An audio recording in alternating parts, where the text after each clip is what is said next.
Well, hello, everybody. Oh, hello. Hello. Welcome back. It's been, honestly, it's been not that much time since we saw you all. We were just here hanging out last night, but it's been a whole week already since we were, here in Mitra, which feels shockingly short amount of time. How are y'all doing? Time flies. Oh my god, I'm so excited. I have never heard that song with that art. Because I also was intentionally avoiding a little bit of last week because I trying to, not have inside baseball information yet. Mm-hmm. Not all together. And that just gave me such goosebumps. It's amazing. The art and the music together. I mean, come on. It's ridiculously cool. Yes. So between yesterday and today, I finally got tired of having my upper lip just constantly being so it's gone. But more importantly, we are missing the third member of our group this evening. We'll be here momentarily.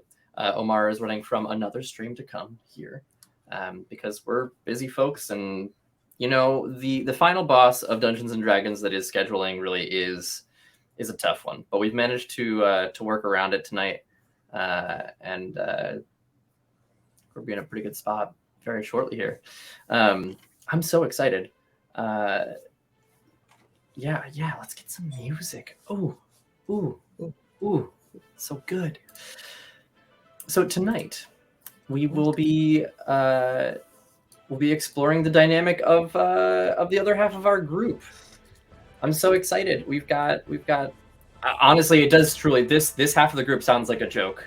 A Firbolg, a Kobold, and a Bugbear. If that's not the kickoff to some kind of joke, I truly don't know what is.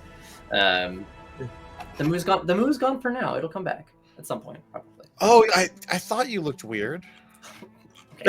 Fucking weird. I got used to it now. That's a disadvantage on all of your rolls this evening. That's fine. I'll get advantage from the chat.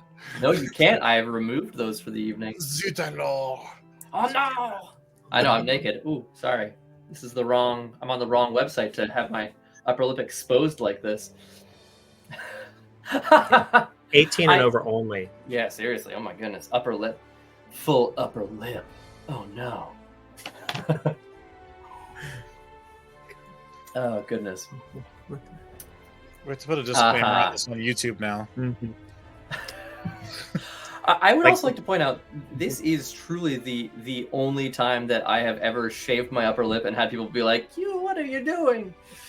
So, it's on camera now that people, what do you guys weirdly objectify my saucy upper lip? Yeah, this is my Playboy lip. Yeah, or something. Yes. Yeah. I think we're gonna go with something. Bane the DM until it grows back. Not that smooth. Bane the DM until it grows back. I think I also turned off Bane for this evening. We're gonna just to kind of get out there. We're gonna kill a couple minutes here while we wait for Omar to join us because I don't want to introduce anything without Omar being here because I don't want him to miss out. We will turn on all those channel point redeems for one shots and stuff where it's silly and fun and can lead to absolute madness. Like last night where I was given inspiration, rolled a natural 20 and released a very big, very evil genie from a bottle, which wasn't initially my intent, but hey, nat 20, baby. These things happen. But for the sake of the campaign and that stuff, having things sort of just remain within the group kind of keeps cohesion a little bit more regular. And if there's nothing on this channel that we like, being regular it's one of those things. Is something. What is that emote, Katie? What are you doing over there? I think there's a dragon that's going to say hi. Hello, Chesh. What's up, Chesh? Welcome. You have a lot of channel points. I see. Oh, we're back to dragon breeding. Yes, that's true. Yeah, feel free to breed the dragon. things There's only so many things we can do right now, so Yeah. got to keep the chat motivated. Yeah. Well, it'd be nice if, it's speaking of regular. Oh, God. Jeez. Oh, God. It does sound like NFT stuff. I was actually just going to say it sounds like some weird NFT thing where it's just like, if you redeem 50,000 channel points, we'll send you this like cool still, blah, blah, blah. So, feeding the I mean, if y'all want to make an email contact list, we will send out a JPEG to you. Yeah, I'll do different things with my upper lip, and you can own my naked upper lip. Yours, the whole series. Yeah, a whole series. The dolly mustache, the handlebar. Variations. Worth nothing. No, I do not believe we have the dragon overlay. I'm not exactly sure what that means. Yeah. So okay. Actually, here, you know what? While we're killing time and folks are here for a couple minutes. Oh, and here is Omar. Perfection. Welcome, Omar. Hello. Hello. Hello. Perfect. So I'm going to address what the heck this channel pet is, and then we'll dive right in. So the channel pet is a thing that you can feed and breed, which is you can breed it with like other channels that have channel pets, and you can choose different pets for different reasons to breed with, and then you can battle other channels, dragons. I don't actually know how that works. It's basically Twitch Pokemons. Yeah. So that's what that is. However, at 9 minutes and 45 seconds, we are going to stop talking about breeding dragons and instead talk about the world of Mitra. And the group that we have playing this evening, which truly, truly, truly does sound like the punchline to a bad joke, or maybe one that would offend somebody. As we scooch our way out of the kingdom of Hagodia and over to the kingdom of Angog, sort of northeast, to a small town called Marord, bordering the enormous and ancient forest of Ogbar. Now, Marord is a relatively small, primarily farming town. Angog itself as a country is actually primarily Orcish. The vast majority of folks that live here are Uruk in some descent or another. And we dive down to the small, happy little town to find one of our characters. And I am very curious if one of you would like to volunteer to go first.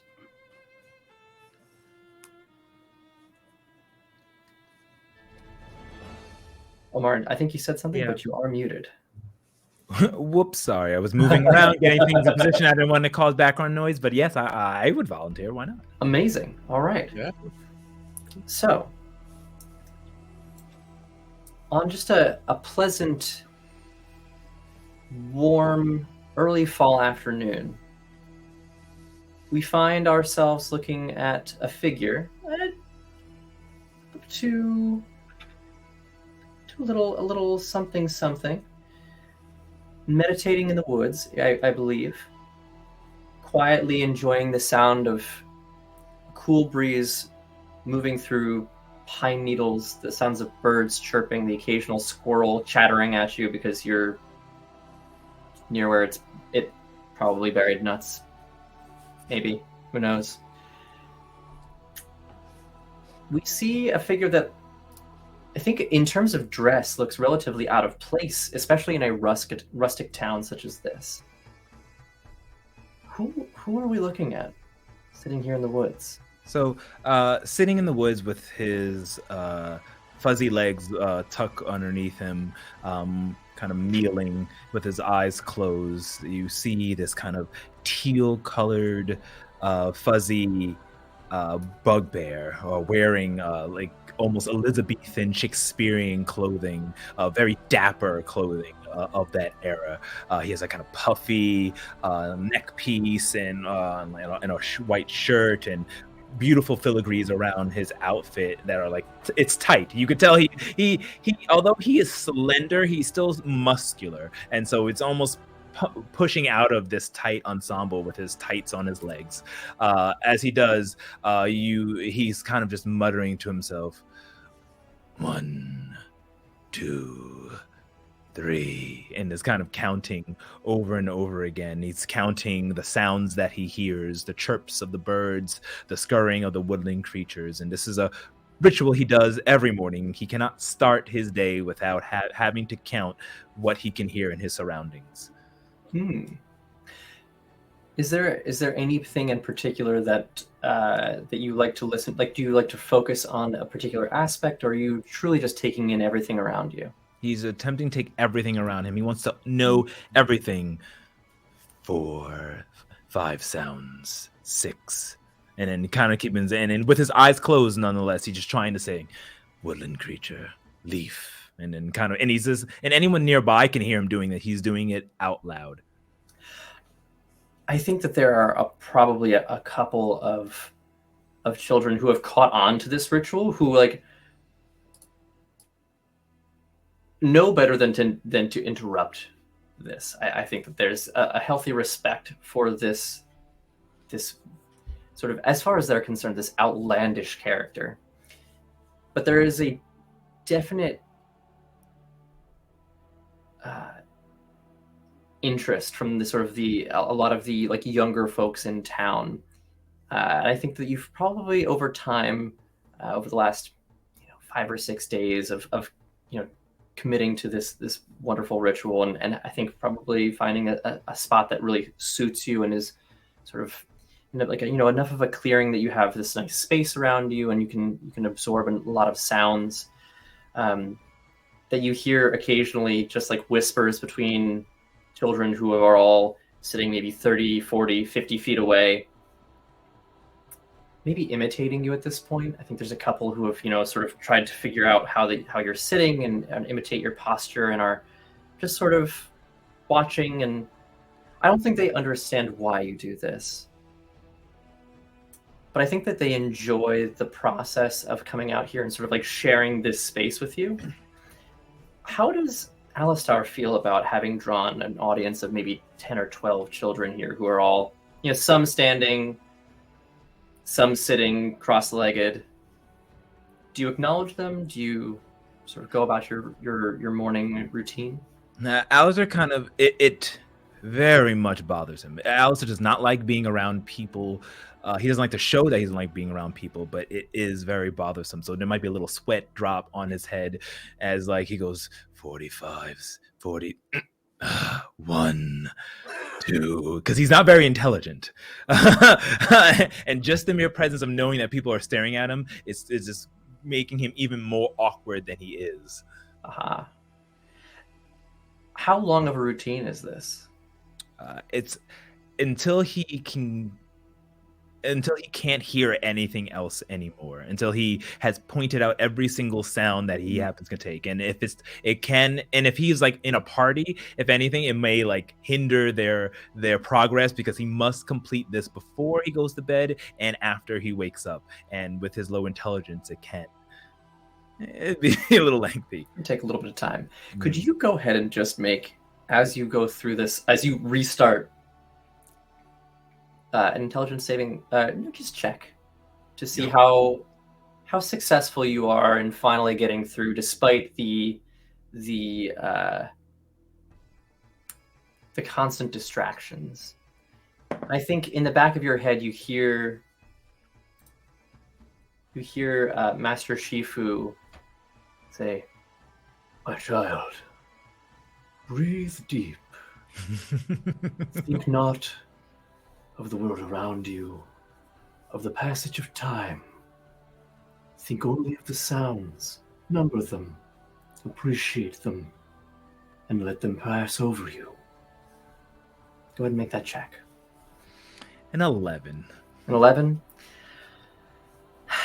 It's probably, it's an arduous process.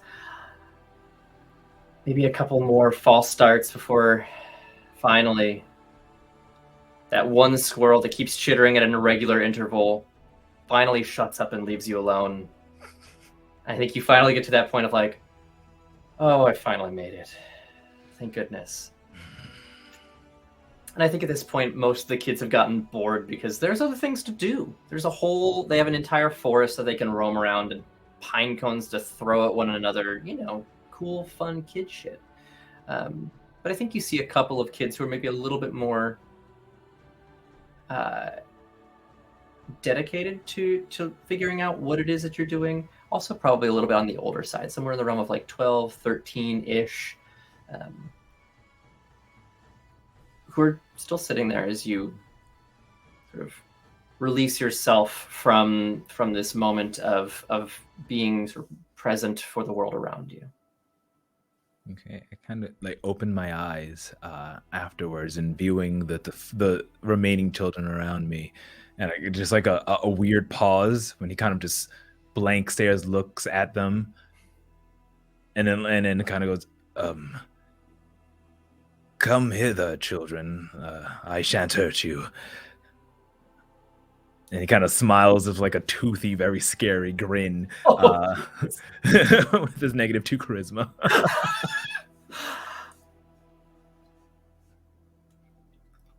I think they had. You know what? Let's see how these children feel about this.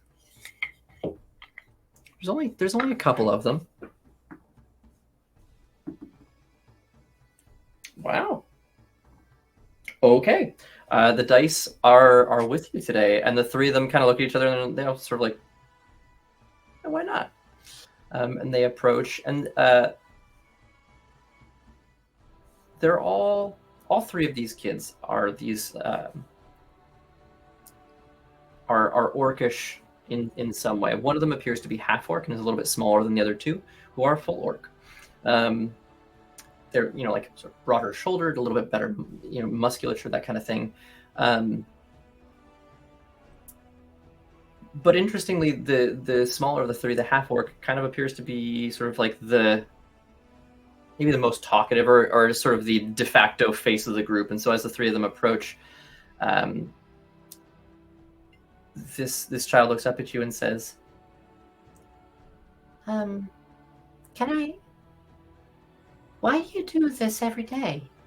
Before you start, and you come out here at night, right?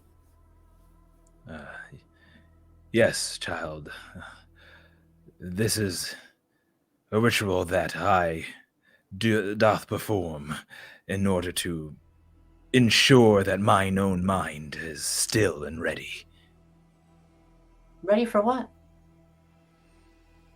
He kind of pauses for a moment with a blank stare, looking at the children.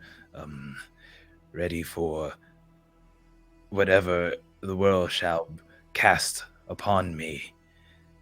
For the world is full of dark secrets and pain, but only through perseverance shall we persevere. And he kind of thinks to himself, and he's like almost like he's reciting things in his head that his master has told him, and not getting it quite right, but he just kind of looks over just with a kind of like a blank smile on his face. Yeah.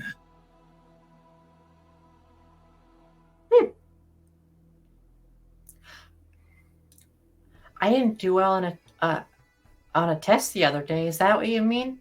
To be ready for, like, sometimes when you don't do the thing that you're supposed to do, and then your parents are mad at you because you were supposed to do good? He looks confused with a blank face, and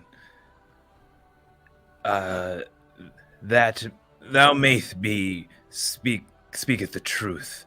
Thou should make sure that thine own teachings are strong, well, and learned. Study hard, and only then will thy own mental fortitude grow. Here, and he goes into his pocket and pulls out 3 little acorns, or well, there's 2 of them, 2 little acorns, and kind of just like drops it awkwardly into their hands and turns to them and says, just like thou art seeds, so is this. Plant yourselves in the most fertile of grounds, and only then will thou grow into a more remarkable tree. I must be going. And he kind of gets up and awkwardly walks away. You see the kids look at each other like, I'm a seed? oh no. And they sort of, like wander off. I think a little bit bemused, but I mean, they have something to do with their morning, so I think that they're, there's some excitement to it. They're like debating, where the best place is to plant a seed. I think there's like, you can hear sort of as you walk back towards the center of town, you can hear them sort of debating whose farm has the more fertile ground. Like, well, we just had the manure sort of spread over the yard, so I think mine's the best one. And the other kid's like, no, I'm pretty sure that my dad actually turned over the side by the house, and that's definitely the better spot. And they sort of, they sort of recede into the distance as you hear their voices get louder, despite the fact that they're moving further away, and you can hear it get a little bit heated. You yourself, however, move back towards the center of town. This is a, sort of like a pretty traditional farming community. People are up early, much like yourself. They are hustling and bustling about. While over the course of your travels, you've seen towns that are significantly more industrialized. This appears to be one of the few that are sort of removed enough from larger cities that a lot of the methodology for agriculture remains pretty simple, not terribly reliant on magic. There's definitely, folks use magic to help them kind of with their like more mundane tasks like cooking and cleaning and washing. People are adept enough that magic is prevalent. But farmers are plowing their fields, with the help of oxen. Blacksmiths are working, by hand. Well, there's just one here and an apprentice. It's more traditional in that sense. How does it feel to be in a town where things are so rustic by comparison to a lot of the places that I think you've traveled as you have sort of gone from place to place? As Alistair has been to bigger cities, smaller ones, this kind of rustic town makes him feel a little bit more comfortable. He doesn't like to be around a lot of people. He can stomach being within like 10 feet or so of someone else, but he likes to keep his distance, though he tries his best to not show this. Although he's super uncharismatic, he tries to show that he is very charismatic. But it does bother him slightly being in this situation of being in public. Gotcha. Yeah, I mean, I think that this, the things that you notice, because you are, after spending your time sort of centering yourself, the things that you are in tune with are the smell of, wood smoke wafting out of chimneys. You smell, breakfasts at, the inn sort of coming across the air. You smell that like sort of pungent tanginess of manure, maybe at that kid's house. I'm not sure, sort of coming through, and you hear the sounds just like I think very calming sounds of people going about their work. There's folks exchanging goods. Money is not so much an important thing in a town this small. There's less than 300 people that live here. Are you heading back? Do you have anything on your docket today? Are you maybe looking for someone? He's definitely looking for, more so than anyone else, Kona, as that he sees him as like his charge, someone that he has to make sure is always safe. And so like he's a little neurotic at the sense of not knowing where he is right now. Why don't you go ahead and make an investigation check. So you sort of like look through town. I mean, Korna is a pretty small fella, easy to lose even in a small crowd. Yeah, investigation is intelligence based, so that was gonna be a 6. So it's gonna take you a bit. How do you think you've gotten on? You've been here in town for a few days with Corna. How do you think you have gotten on with sort of the general population? I think the kids have kind of taken this like shine to you in the sense that you're a bit of an oddity. You know, most people here wear very plain clothing. It's more functional. And then you know, with like your very like Elizabethan Shakespearean outfits are just like, oh my gosh. Not to mention the fact that you are probably significantly taller than most people. There's a couple of folks here who are maybe close to your height, but you're quite large in comparison. I would say the kids probably see him as like like almost like a fluffy teddy bear type, because he does take very good care of his fur, like uses the best of shampoo and cleaning products that is available, or that he gets from the woods, being someone who is from the forest and whatnot. But the adults will probably see him as being strange. He does tend to stare blankly into space, and he does get nervous around a lot of people. And he's always seen counting. Like every time he sees something that can be counted, meaning how many signs are out or not, he stops and visibly points, counts, and you hear him go 1, 2, 3. And it seems like before he can progress, he has to make sure he has a sense of his surroundings. Like, go ahead. Oh, no, that's it. Okay.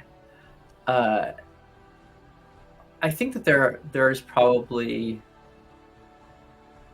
I think there's like a healthy appreciation for your cleanliness, the fact that you do dress well, where people are like, okay, so, you know, you're making this like very strong effort to present yourself. And I think that also because of these oddities, probably also somewhat to your comfort, although definitely not knowingly, people kind of give you a bit of a berth.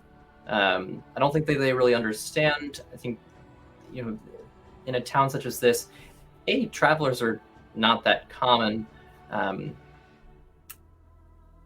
but B, there's a, you know, sort of a sense of like, we are from here and you are not. And then, you know, you add in this like desire to count, and I think people are curious, a little bit unsure how to approach you, and also there's that sense of otherness that they are not able to yet breach with you or attempt to breach with you. And I think that there's maybe a warm-up period that you haven't quite gotten to yet, or maybe they just haven't figured out how to interact with folks that are just that different from them.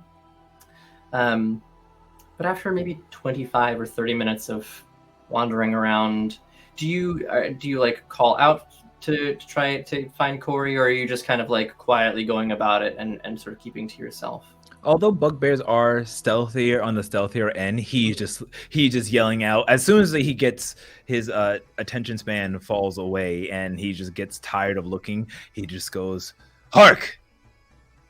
Corna, hark! Where art thee?" Corna.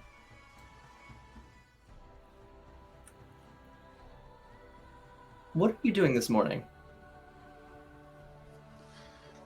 Well, you first see this kobold wearing very like modest attire. Obviously not someone of means, someone that would actually fit into this town very well, in comparison to all the other descriptions you've given so far. But you're not going to find me in the town at first. I start every morning,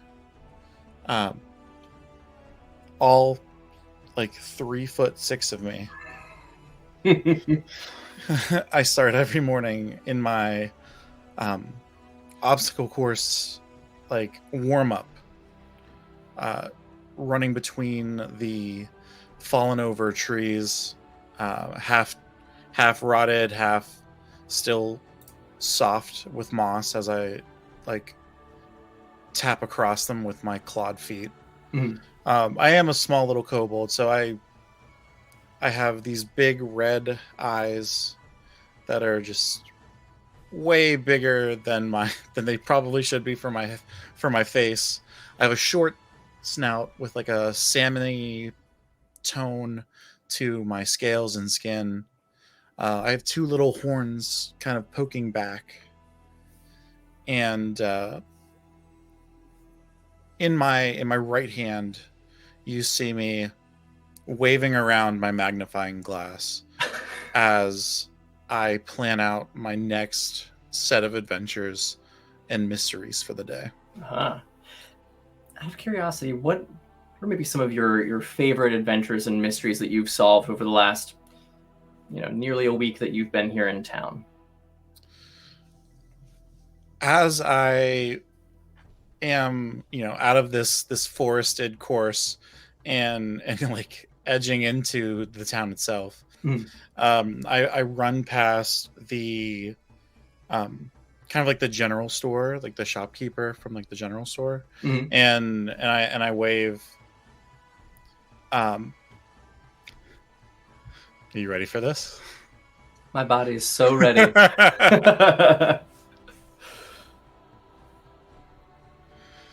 Hi, Mr. Gungear! I don't know if I can sustain that, but we're gonna.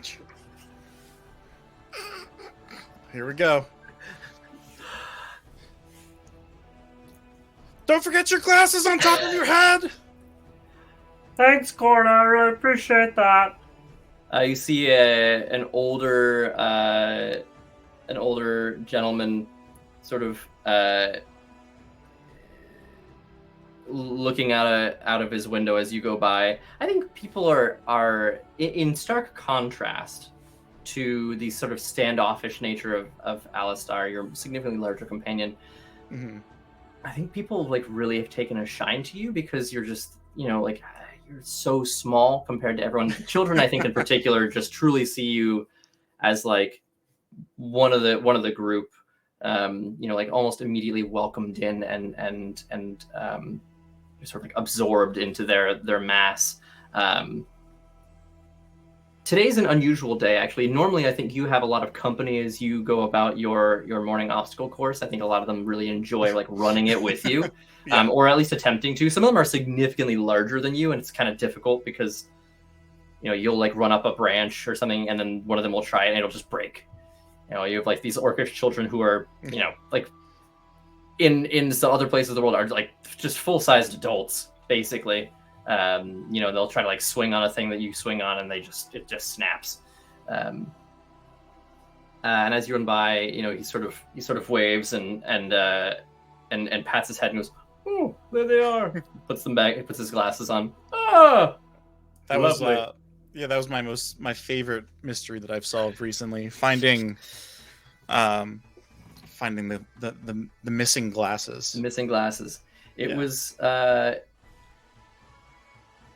was quite a development for our shopkeeper friend here.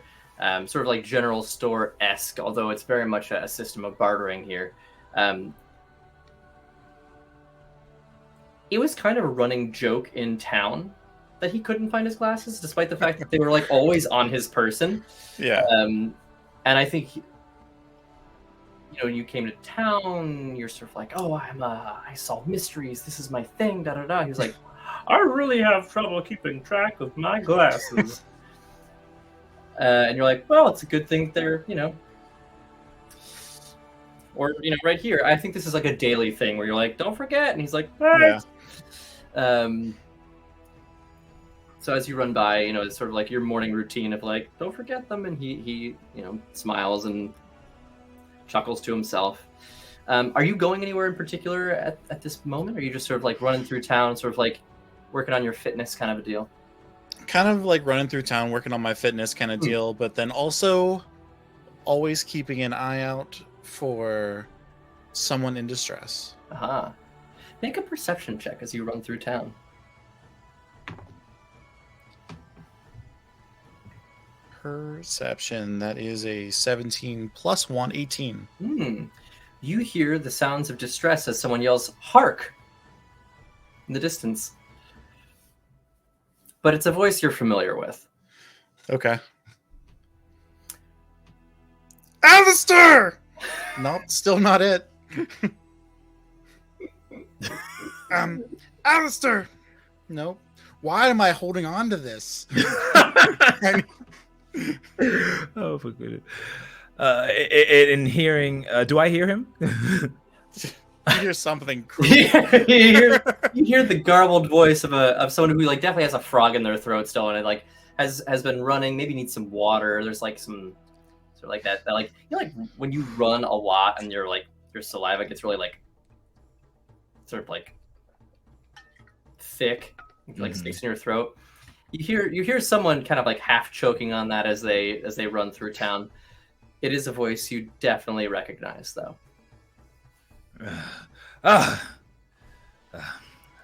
Finally, as I walk on over and I kind of push my way past people, just if they're in the way, then they're not anymore. As I finally make my way towards a small little kobold, and I said, I pray thee, I was worried. I was worried I would not find thee.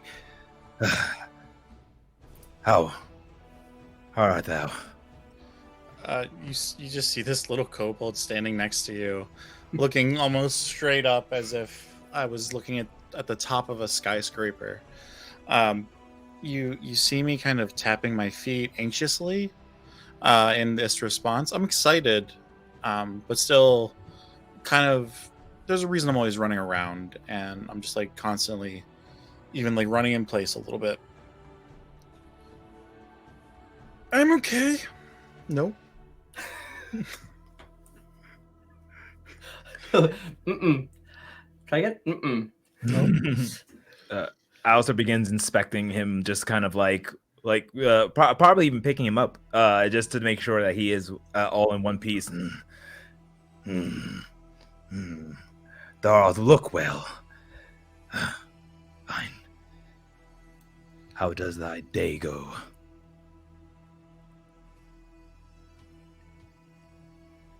It's rip roaring. And then he puts you down. I mean, it's been like a lot of the other days. Lately, I'm just solving mysteries and adventures and hanging out with the other kids. Well, I'm not really a kid.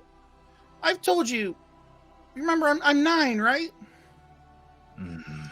9 in years, but thou art much wiser than thine own age. Sure. I mean, I don't seem to think so, but you seem to be very wise. Thou must have a faith within thy own self. Yep. Now, so what are we gonna do? And I just like take my hand, and I kind of like grab at like one or two of his fingers, and start pulling him along. Anywhere in particular? To go. No. Okay, you're just going. Just going. Just moving. I kind of like let him. I acquiesce and have him pull me with him. And says, "We must find those who are in need, for our goal is to aid others." Exactly. That's how I found you. Yes. So, where does thou wish us to go next? We should probably go down that way. And I kind of like point towards the smith. And I lead the way, I suppose. Yeah, absolutely. So, are you still hanging on to Alistair, or are you just kind of like now that you've sort of directed him in the direction that you would like to go, or are you just sort of like charging off? And I think at first I am, but then I quickly acquiesce in trying to get him to move faster. So then I just end up like kind of doing small circles, kind of checking behind me to making sure, and like checking behind Alistair and making sure that no one's calling and we didn't miss anything. go ahead and make just a perception check, just to make sure. Some mornings around here it can be busy, people just losing stuff left, right, and center, and some days it's slow. 15. 15? You do notice that there's a couple of folks who appear to be sort of like further along, actually, towards the smith, are having sort of a conversation or are looking around as if they're looking for something or maybe someone. They don't seem to notice you. I think they notice Alistar. Maybe you're doing like one of your little circles, and I think Alistar is so large that it sort of like catches your attention first. So that springs to mind right off the bat. I mean, people have conversations in the street and look around. You know, could be nothing. I quickly get in front of Alistar and then turn back, looking up at him. Is this one of these moments?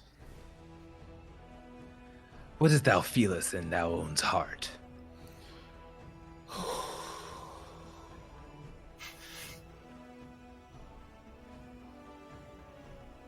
I don't know. Well, if thou hast questions, then we shan't find answers. Come, let us go. And I will kind of push him towards it, because Alistair's goal is to have Corna be the hero that Alistair believes him to be. And kind of like, if someone seems to be in distress or in trouble, no matter how small, every little bit counts as he goes ahead, and kind of this time he's pulling him, or I should say pushing him towards that scene. All right. So the two of you approach, and I think, as you get closer, one of them turns and says, "Oh, gee, we've been looking for you guys all over the place. A letter came in, and it was addressed to you two. It's over at the inn. I don't know if you saw it. We were looking for you. We know you got your morning routines and such, but you might want to check it out. Also, my favorite cow went missing earlier today, and I just can't seem to find her anywhere. So, Corna, I know you're big on solving those mysteries. If you could find her, that'd be great." I'd love to find your moo cow. "Thanks, buddy." What's its name again? "Bessie." Bessie the moo cow. I will find Bessie. And I nod my head as if it is my mission impossible. So serious. It's very serious. Most serious. Alistar, one of the same farmer looks up at you and kind of grins, like, "Go ahead and make an insight check for me."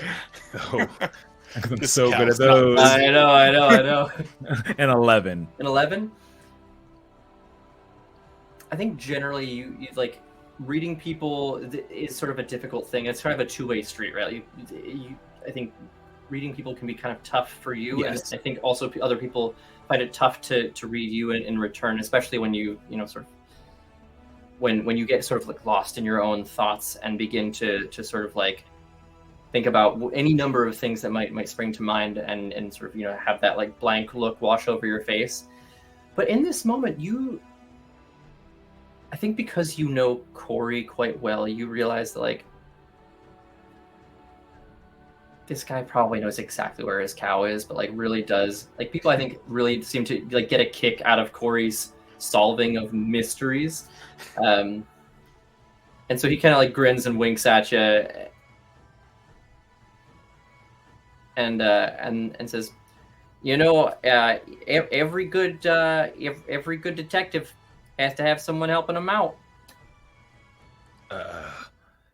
He kind of snaps back in and looking at the gentleman, realizes he's being talked to. Thou speakest the truth. Maybe it is mine own right to follow my companion. Good day. And he kind of just awkwardly walks away, being left alone with someone, following Corna. But wait, he actually stops and says, Sarah, thou hast protest that there's a letter for mine and mine own friend. Oh yeah, the letter. Yeah, you kind of lost me there with the lingo, but yeah. And the person that you're talking to, by the way, is a like 7 foot tall, like burly orc farmer who, you know, the voice and the physique don't really match, which is like kind of a thing here. You get the sense like, yeah, these are like big people, big hearts, small world experience. I think the way that you speak might be one of the things that people have the hardest time with. We're like, I just don't really know what he said. And so it's like, you know, like it's easier for them to be like, maybe we just won't talk to him. I don't know. So as soon as you finally say letter, he's like, you see like the recognition of what you're referring to sort of like lights. And he's like, oh yeah, so it came in just early this morning. Weird looking. Well, I wouldn't call him a delivery boy, because it was kind of a see-through, you know, like a magical spell of some kind, and it left it over at the inn.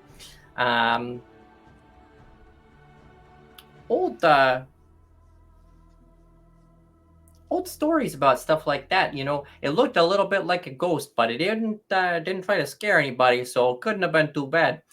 You might want to check it out. It looked very fancy with some. It was like a nice paper with some gold stuff on it and some red ink. I don't know, but it's waiting for you when you get back from finding the cow, because it's a mystery. Right. Then I shall go thither. Good morrow, Sarah. And he kind of just turns around and awkwardly walks away, takes a deep breath. He survived another one, Alice. And then begins walking up, being left alone. We're trying to catch up with someone he knows, specific corner. And in the background of this exchange, you just kind of see me running off towards the field a little, just like along the fence line of it or whatever. Mm-hmm. Moo cow, Bessie. Moo. It is worth noting that he did not give you any description. There are many cows in this town. Like, there's a lot of cows. Like, oh gee, so many cows. Go ahead and make an investigation check to find this particular cow named Bessie. Do I get advantage with my magnifying glass, yeah? Yeah, why not? Absolutely. That is a 19. Oh. Thank the gods for advantage. Oh boy. Yeah, you know, you're running around and you've got your magnifying glass, you know, in hand.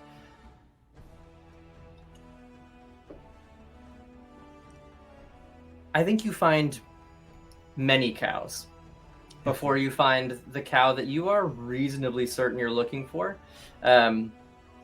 Bessie is sort of an...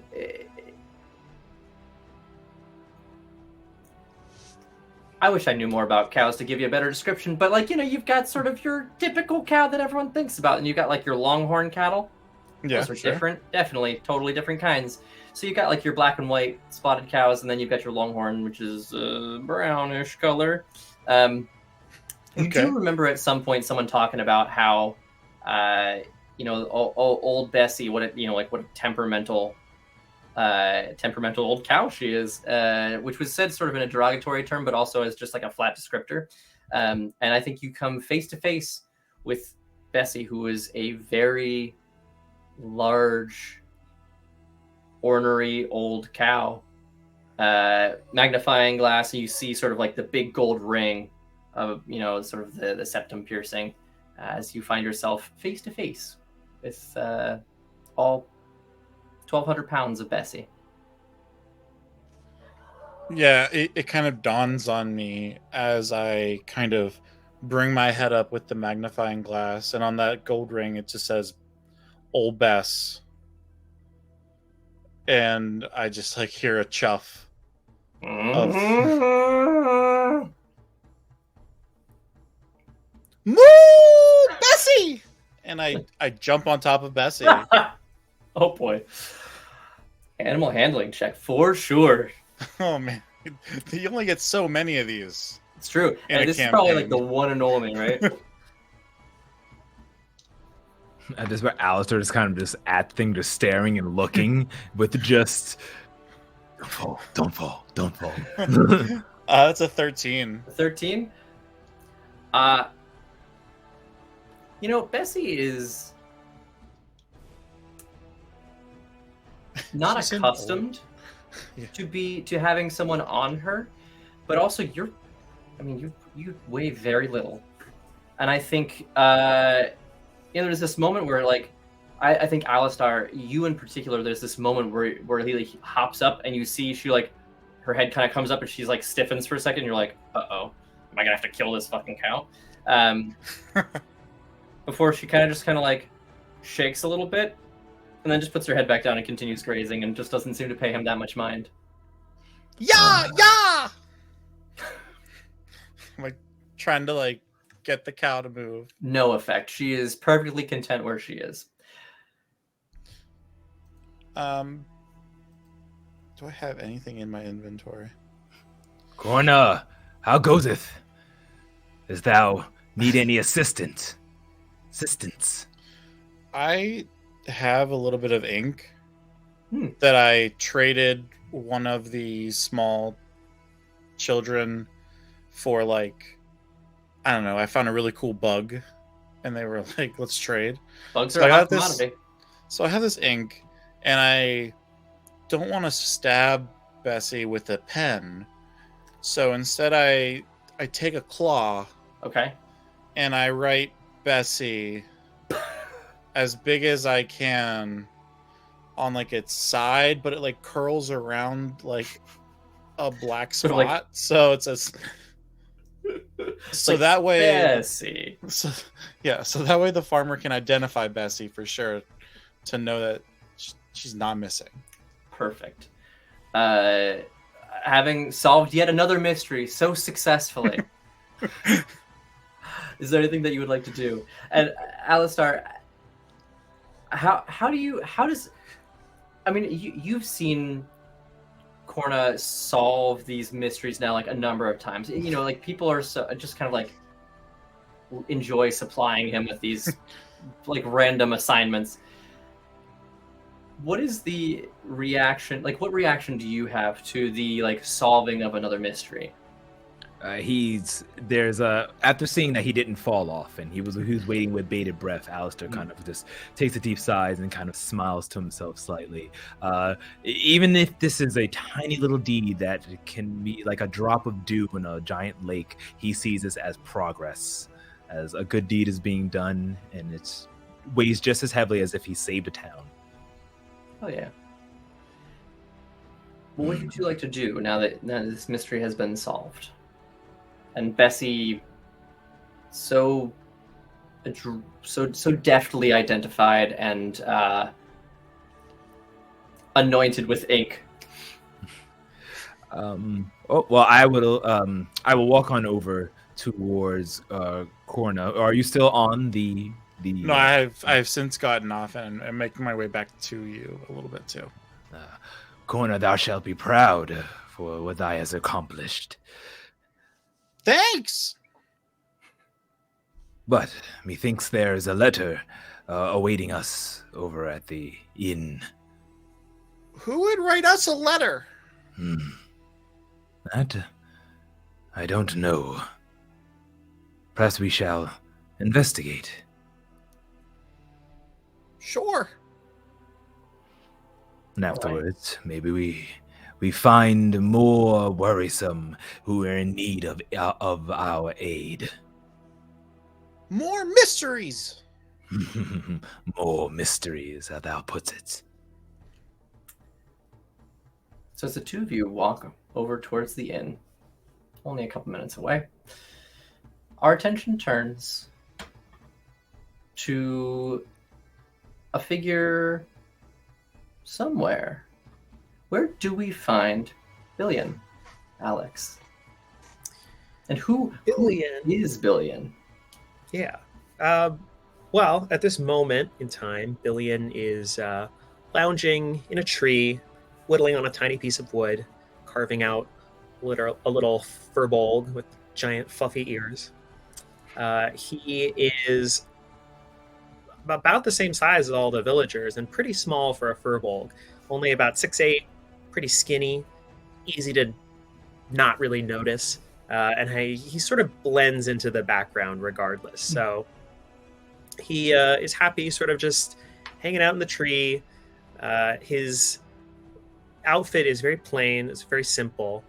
And he has extremely fluffy brown ears and deep, deep blue eyes, which sort of are focused on his task at hand. Mm-hmm. As he finishes whittling this little Firbolg, he hops down from the tree, sticks a seed into the sort of crevice in the middle of the thing that he's whittled, and then buries it in the ground, hoping that maybe he can come back and tend to this tree at a later time. Were you whittling anything in particular? He, I think I'm whittling images of my family members, seeing who I can remember, thinking about my siblings, thinking about trying to recreate their image in my hands, and then maybe put it back into the earth. Mm-hmm. It's been a bit since you've gotten to see them. Is this a daily ritual where you just kind of go spend a little time and just reflect, or is this something maybe that today for some particular reason it feels more front of mind? Yeah, normally his days are pretty aimless. He sort of wanders the woods, he takes naps in trees, and he whittles. But today he just is feeling like he needs to do something. He's got to make a move. He's been just lounging about for days now, and he's got to find something to spend his time on. Do something good. He needs to do some good, and he's not very good at determining what good to do. He sort of every morning he does his routine where he goes out and gathers berries and nuts, and sometimes he'll just sort of leave a pile of nuts on a random person's doorstep, thinking that might be a nice gift, but he never really stays around to see if they actually eat it. Who knows? And that's the best he can sort of come up with for good deeds to do. In a town such as this, I think it feels right. I think that there is a certain element of people here don't need a lot, and having someone supply them with a pile of fresh fruit or some nuts to roast, or maybe plant if they feel so inclined, is probably something that you've been in town for probably about the same time. Did you come into town with Corna and Alistar, or did you arrive sort of separately? I think I came in with Corna, and I sort of disappear for a little bit of time, just into the woods, and always come back to town just to check in and see what he's been up to, because he's such a good motivation for me to sort of get going. Yeah, absolutely. I will say, as you're sitting here on this particular morning, and as you finish placing the likeness of one of your siblings into the ground with a seed tucked into it,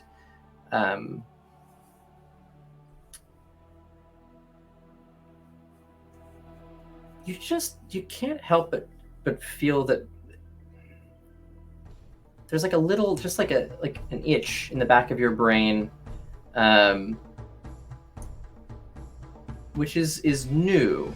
I think most days you kind of wake up and you're like, okay, well, I guess I'll go and I will, forage. I'll go whittle. And today, as you've been sitting here, there's just been something sort of like eating at you, and you haven't been able to quite put your finger on it.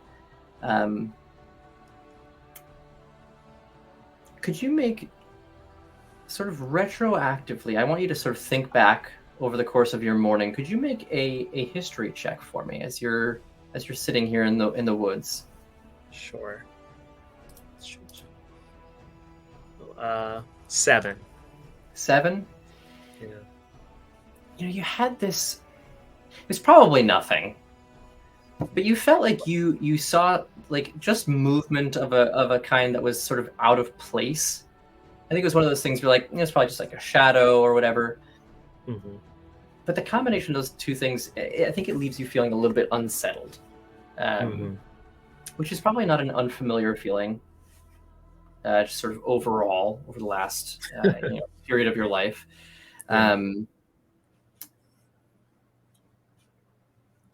Sort of up to you if you feel inclined to head back to town or if there's something that you'd like to do, but you definitely have an itch that will at some point require scratching. Yeah. I've definitely been feeling that itch all morning. The whittling is just not doing it for me. I need to leave that behind and go. I figure, maybe I just need to talk to Corey and see if he has any ideas about what we could get up to. Maybe that's the itch. I wonder if he's in town. So I guess I'm gonna head to town. Yeah. As you head back in, you pass a couple of farmers, and one of them's like, "Oh yeah, I do just love when you getting to send that little fella out on a mystery of sorts. It just it just really brings a smile to my face." You definitely.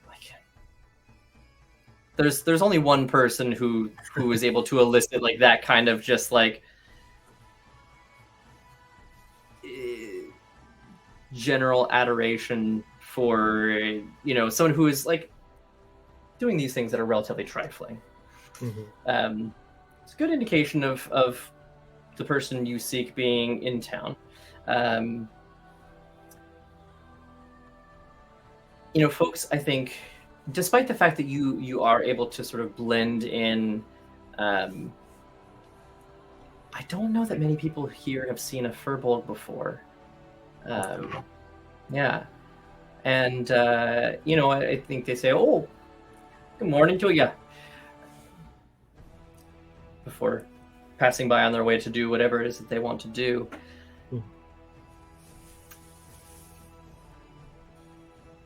You hear...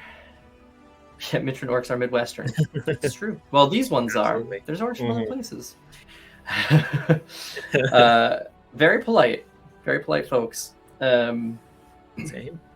That's just good manners. Yeah, absolutely.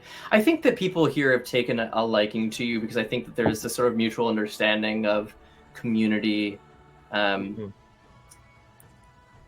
I do wonder how that has felt for you to be in a sort of like a tight-knit, small community after spending, kind of a lot of time on your own, I think, right?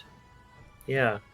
I've been wandering through the woods searching basically for a community to be a part of, to contribute to say, look, I've done this thing for this community. And now that I'm here, it's sort of like, well, this is nice. I mean, these people are nice, but there's just this inherent, like, I'm a Firbolg and they're just a little bit, they like me, but I'm not in the family. I'm not in the house at night. I'm just a buddy in the forest. Yeah. And there's just like something more that I need to do, I think, to feel like it's actually settled in. Yeah, that makes sense. And actually, I'm curious, just sort of speaking of, in a somewhat a more literal sense, when you say you're not in the house at night, do you sleep at the inn or do you tend to sleep outdoors? Like, what is your general practice? I usually sleep outdoors. I camp. Okay. Whenever possible. I mean, if there's really a blizzard, I might sort of, head up to the inn or something. But for the most part, I just like to keep to my own at night and have that time to just, be in the woods. Absolutely. So making your way back into town, folks going about that morning bustle in a small town, which is comforting, but also makes you feel, I imagine, probably a little homesick in some ways. Oh, yeah. you do hear a small, excited voice from somewhere. I just have in my mind's eye this idea that Corey's voice carries, intentionally or no. I think you can tell when he's around, and I think with your as floppy and soft, and I have to say this is like fully above the table. Every time I look at a picture of Billion, I just have this like irresistible urge to like pet his ears because they do look so soft. I pet my own ears a lot. I just sort of stroke them when I'm nervous. Honestly, it's very relatable. It's fair. Yeah. Have you been? How long have you sort of been outside of town? Is this just like today? You felt like going and being alone, or have you maybe been sort of taking a little time by yourself? I'm kind of curious what the last few days have looked like for you since you arrived here with Corey. Yeah. I was with Corey and I thought I need to take some time to myself and, just go take a break. So I went into the woods, and it was that thing of where you're hanging out, you're doing things you enjoy, whittling, going swimming, talking to the squirrels, and you're doing things that ostensibly you like, but it's just sort of depressing to just keep doing these things that you like that aren't achieving anything, that aren't going anywhere. So I've just been hanging out in the woods, but I today, definitely in this morning, it's been like, okay, I need to head back into town and see some people. Cool. Do some things with some people. Yeah, get a little get your talk on.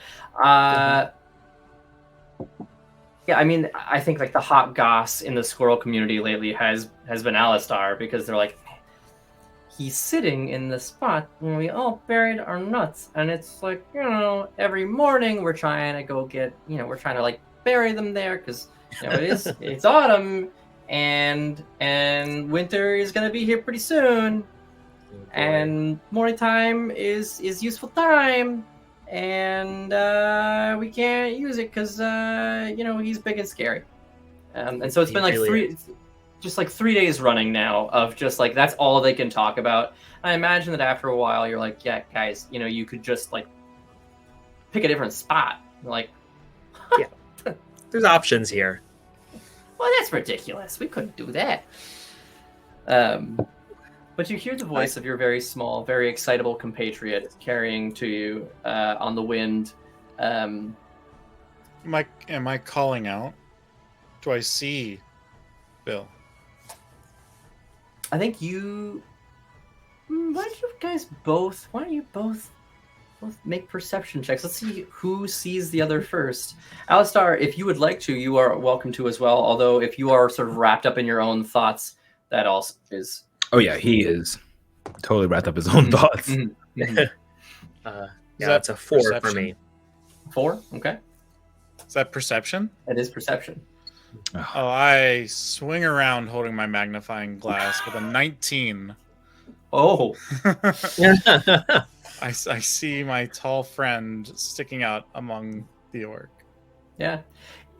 For as much as Billion likes to try to sort of blend in and sort of fade into the background of the goings on around him, you've got a sharp eye. It is a very bulbous one in the magnifying glass currently, but you've got a sharp eye. It's upside down, when it like inverts. And you see Billion, I think maybe, do you think that this is one of those days where you sort of your internal thoughts are visible on your face, or do you think that Billion is kind of keeping a lot of this to himself? I am curious, like the extent to which you are feeling affected on this particular morning. I think, Billion is, once he's talking to you, he's with you, it's all cheer. But when he's not thinking about it, he's sort of just, I think I'm sort of shuffling along, staring at the ground, a little bit brow furrowed, not feeling the best to anyone that might be looking. Corey, you definitely notice that your friend, who usually looks, I don't know,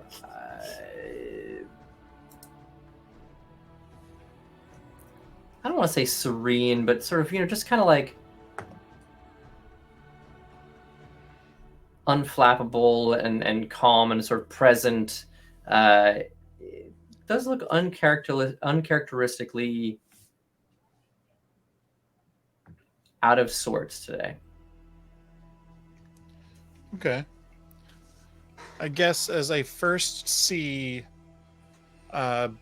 Billion kind of like walking towards us, you just hear Corey, Bill! Oh, Bill! Hey! Alistair gets so jolted after hearing that like loud pitched sound in his ear. Yeah, I look up and see a little tiny figure sort of bolting towards me, and that's exactly what I wanted to be seeing on this morning. So, sort of crack a smile. And I do notice like the kind of down, kind of demeanor at first, and I do like kind of like notice that like little change to this cracked smile, and I think kind of just like looking at my passive insight, I notice it, but I'm not gonna bring it up. Okay, Bill. Yeah. Oh, hey Corey, you've been gone for so many days. Is everything okay? Where have you been? Just in the woods, as I do, But you're exactly what I was looking for today. How you been? What are you up to? Are you doing anything today? Solving so many mysteries. Yes, that's great. At least 2 so far today. Maybe 3, if you count finding Alistar. I like point backwards. Good moral, Macedonia. He sounded like he was in distress.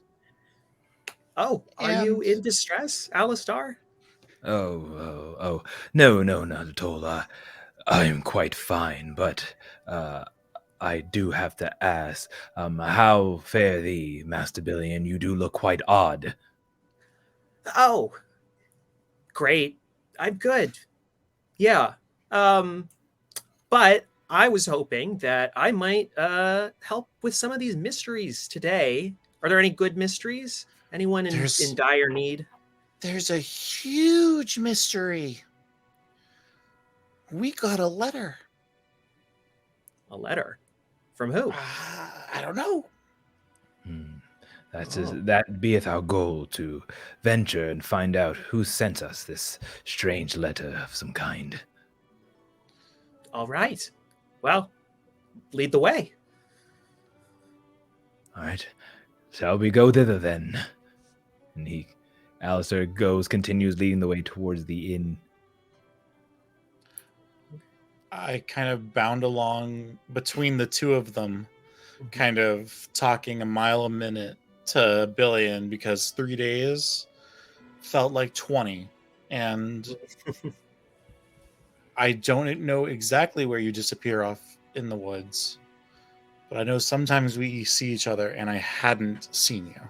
Yeah, it's been a while. And I'm just smiling and nodding along. It's great to have someone so enthusiastic around again after all the complaining the squirrels have been doing for days. Definitely a better conversationalist. Although I think the rapidity with which they speak is probably very similar. Yeah. Just like, oh boy, it's a lot of words very quickly. A lot to take in. Yeah. Oh yeah, absolutely. And I found Bessie. Bessie? Hey. Oh, I love Bessie. How's she doing? She's great. I mean, a little ornery. Well, as she's apt to be, but glad you found her. And Corey, I think I'm curious from your side, as someone who loves to solve mysteries, knowing that Bill's disappearance for several days is sort of like out of character since you guys started spending time together, and like, sort of like the trio has formed here. How well are you dealing with with this mystery that is the disappearance, the multi-day disappearance of your friend? It's killing him. I had a feeling. The three of you are make your way back to the small rustic, inn here in the center of town. You can still smell food. It's still early enough in the day that they're probably leftovers at this point, but breakfast is around should you feel so inclined, or maybe brunch at this point. And as you approach, the old sort of like half-orc gentleman behind the counter looks up and goes, Oh, it's great to see the three of you. A letter came in for you earlier. I couldn't find any of you. I know you all like to spend... Oh, Billion, hi. Hi. It's been a couple of days. Welcome back. Well, thanks. Yeah, you hear, this is some fancy stuff, you guys.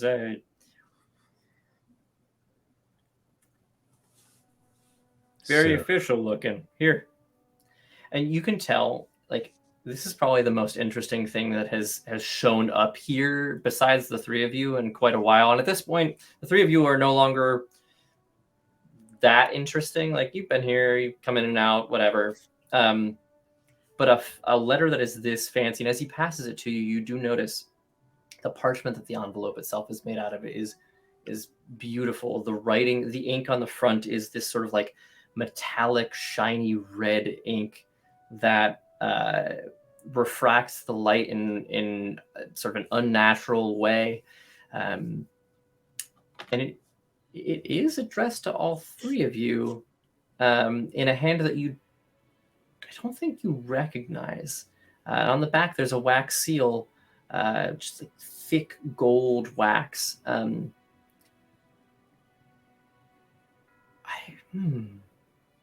would love if you guys could each make a history check while you look at this wax seal. Oh, good. Another intelligence. I know. I think I might have a little training in it. I rolled a 7. Oh, boy. I'm at a 9. A 9. Look at the scarlet letters. No, I'm at an 8. Wow, 7, 8, 9. Ooh. Why, 6 afraid of The 7. the roll cohesion is on point, if nothing else. I think that over the course of travel, the ink got a little bit mushed, and you can see where there should be words or maybe more of a family crest, but it's been kind of smushed over the course of time. So none of you know who this is from right off the bat. Good. Alistair. Oh, go ahead. I was going to say, so you're standing there holding an incredibly fancy mystery letter addressed by name to the three of you, which is unusual to say the least. If he tried to hand to Alistair probably would have at first, and probably the reason why he rolls so low is that he's counting all of the people that are inside of the inn before he does anything else. 1, 2. So I don't know how many people are in here, but he's trying to keep count of that. And if anyone addressed him or handed it to him, he just kind of zoned out. There's only 4 other people. You're fine. Oh, okay, perfect. Yeah, So it's a small inn, Yeah, he's sort of standing there holding it, kind of like turns it over so you can see the backside. You can see now, Zeki, you can attest to this because you and I both went to school in the Midwest. There is that sort of like friendly nosiness where like you can tell that old Carter really he is this holding on to this and not opening it has probably been killing him all morning, and like he is just as curious as potentially the rest of you are. Did you say his name was Carter? Yep. He's probably like turning blue in the face at this point, holding his Oh. breath, waiting for us. For sure. He's just like, come on, open it, please.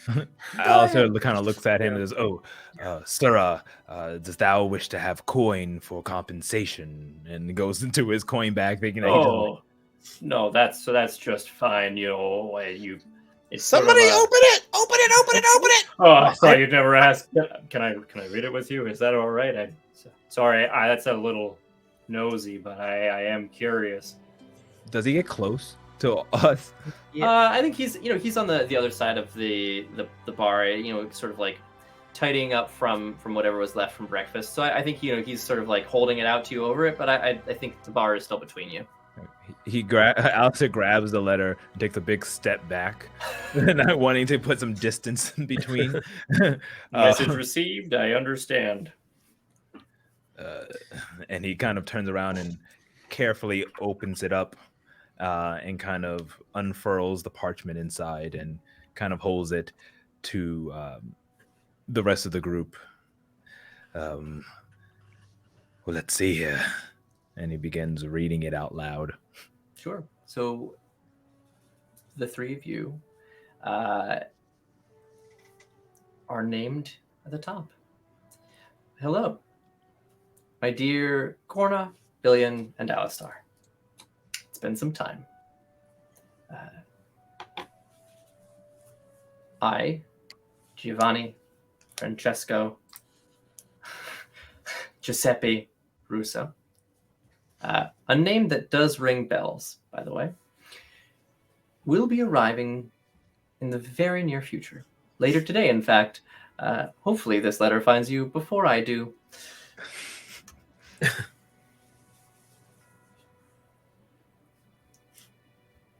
Corna, you remember that a while back, this very well-dressed pixie had hired you to solve a mystery, and you figured out after the fact that it was sort of like this thing that he concocted, but he was, and I think maybe asked him about it, and he was pretty upfront. He's like, look, I find the idea of a kid detective sort of fun and light, and as a pixie, I have a vested interest in a little bit of mischief and fun. I thought it'd be entertaining for you, entertaining for me, and I thought it might be like a fun way to introduce myself. Alistar, I think you were probably you might have been with him at this time, and remember vaguely this pixie, one of the few people who I think dresses about as fancily as you do. Billion, you've never met this person before, but they do seem to know who you are, which is interesting. Yeah. And the letter proceeds to say, this evening I will arrive. Love to... This afternoon, I should say. I will be arriving. Would love to discuss potential business. I know that mysteries are a thing that you, Corna, hold dear. Alistar, I know your fondness for protecting Corey, and I would never think to separate the two of you. Billion, you don't know me, but I do know you. Patchwork has spoken very highly of you, who I'm sure you remember. Patchwork. Oh, I love Patchwork. Been forever. Who's Patchwork? Well, Patchwork is a little buddy. We hung out in the woods for a while. I showed them around. They're a great artist. Beautiful hand for drawing. That's so cool. I hope I get to meet Patchwork. Would this Patchwork be trustworthy? Does thou put thy trust into this Patchwork? If they're a friend of Bill's, they're certainly not bad. Oh no, Patchwork is great. We'll see how we get along with them. They're an odd duck, but I think they're trustworthy. Well, if Master Billiam thinks they're trustworthy, then methinks they are trustworthy as well. The letter goes on to say, I have need of your assistance, solving a mystery and helping a friend. Obviously, you'll be paid for your time. I hope that this letter finds you well and not overly busy, that we might discuss this at greater length upon my arrival. Yours, Giuseppe. Wow. Alistar, did you read that correctly? A paid mystery? Very lucrative, young corner. Is this something that interests the? This is the dream! Well, no one's ever written a letter to me before. This is exciting. To be fair, I don't think I've ever gotten a letter before either. I received many letters in the past, but... And he kind of doesn't finish the sentence. Brushing that dirt off your shoulder, Mr. I've received letters.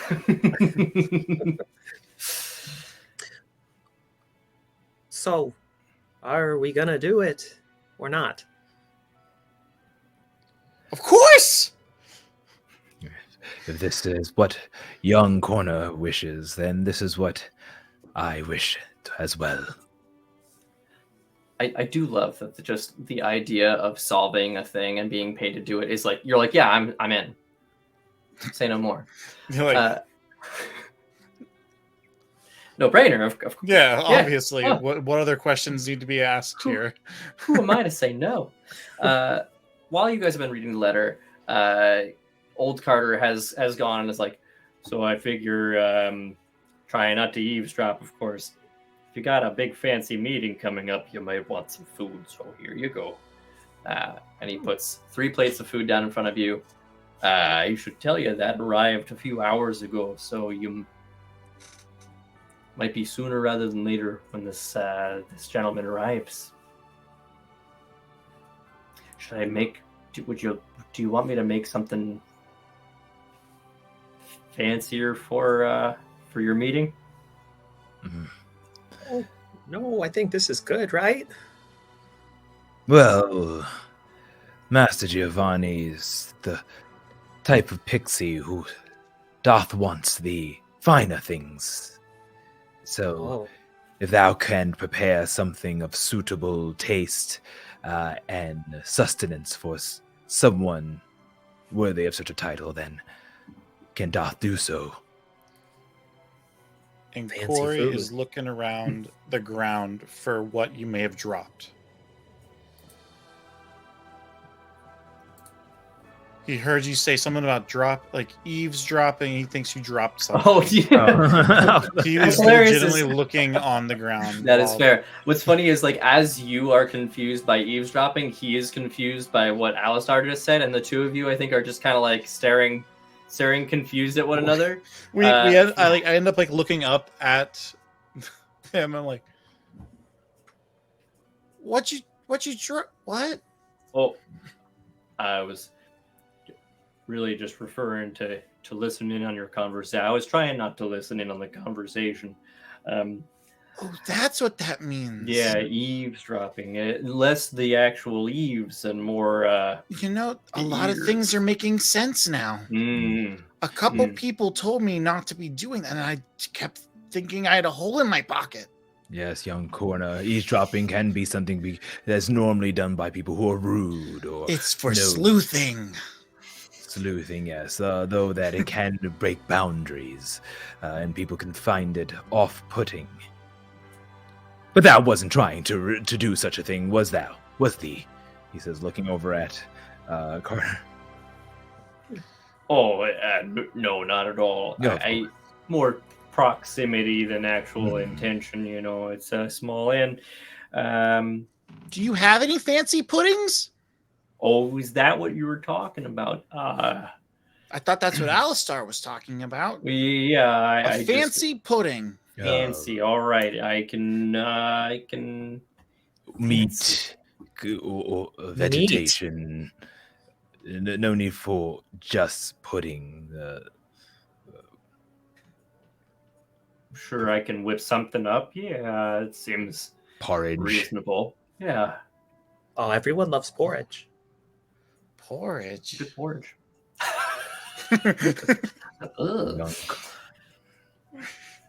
Young corner, remember, porridge builds a strong body. If thou wants to grow big and strong, then thou shalt eat their porridge, thy own porridge.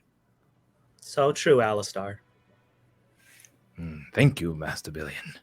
I think Carter turns around. He's like, "Do you want some porridge while I'm making the? I've got some from breakfast earlier. If you're interested." Well, thou art offering. I could eat. All right. Yeah, here. As long as there's honey. Of course, there's honey. He goes back into the kitchen, comes out like a minute or so later with 3 big hot bowls. He puts them down next to the plates of food. There's a, There's so much food. A jar of honey with one of those like honeycomb honey Dippers things. Yeah, you know the ones. The ones that you can never quite get all the honey that you actually wanted off of. It's just kind of like, come on. It's for the aesthetic and the vibe, Ben. It is for the aesthetic and the vibe. The practicality is lacking, which I personally find moderately irritating. So by this point in the day, it's probably noon or 1. So you're having kind of a late brunch. You don't actually know it. In the letter, it doesn't tell you exactly when he's going to arrive. So do you guys want to wait here? Is there anything that you want to do to prepare for his arrival? You can hear Carter in the kitchen just like clanking and sort of like muttering to himself. And occasionally you'll hear him curse, "Oh, dagnabbit." That's as bad as it gets around here. The tongue on that one. He said it. Oh, the old D word. Woo.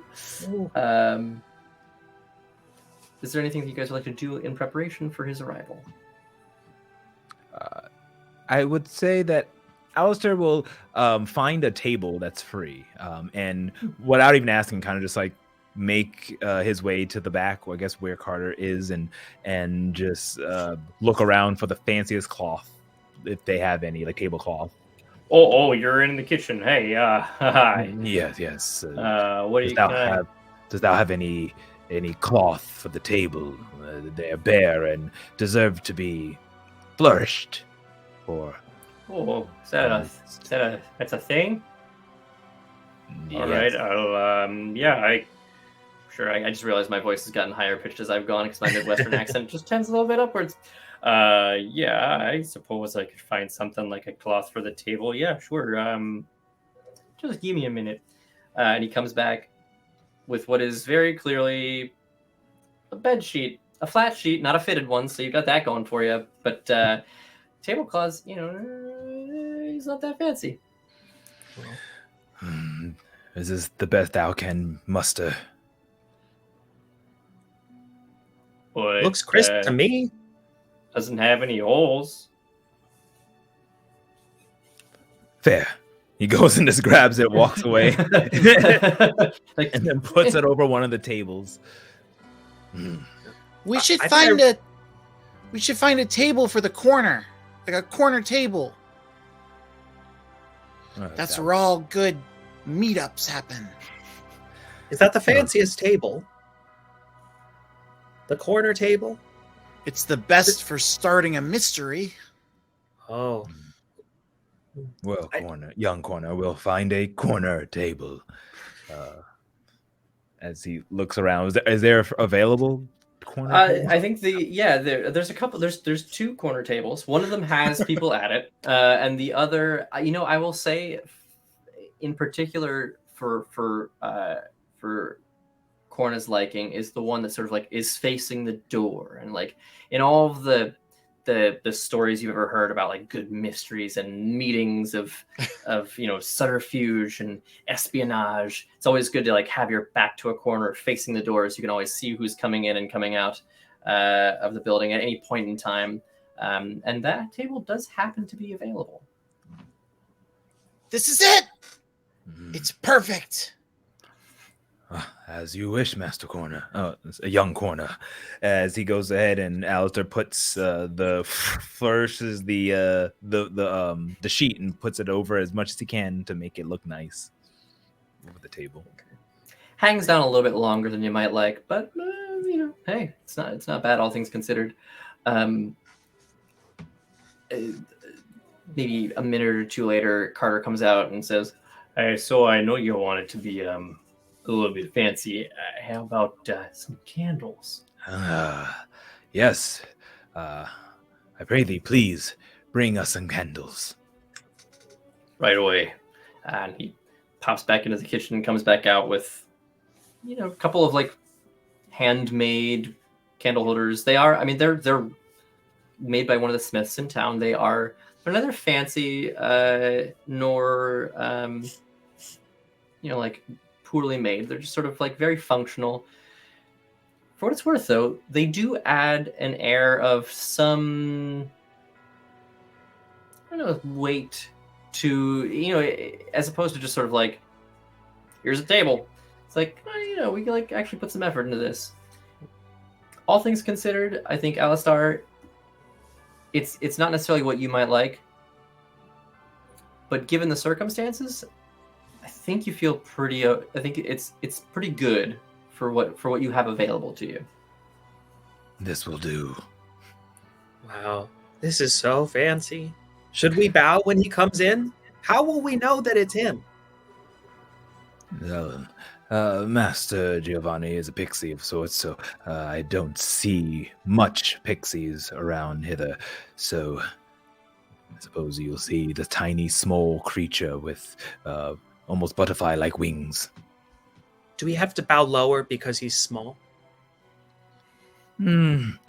A simple, slight bend, about 45-degree angle at the waist shall do. Oh, 45-degree angle. Okay.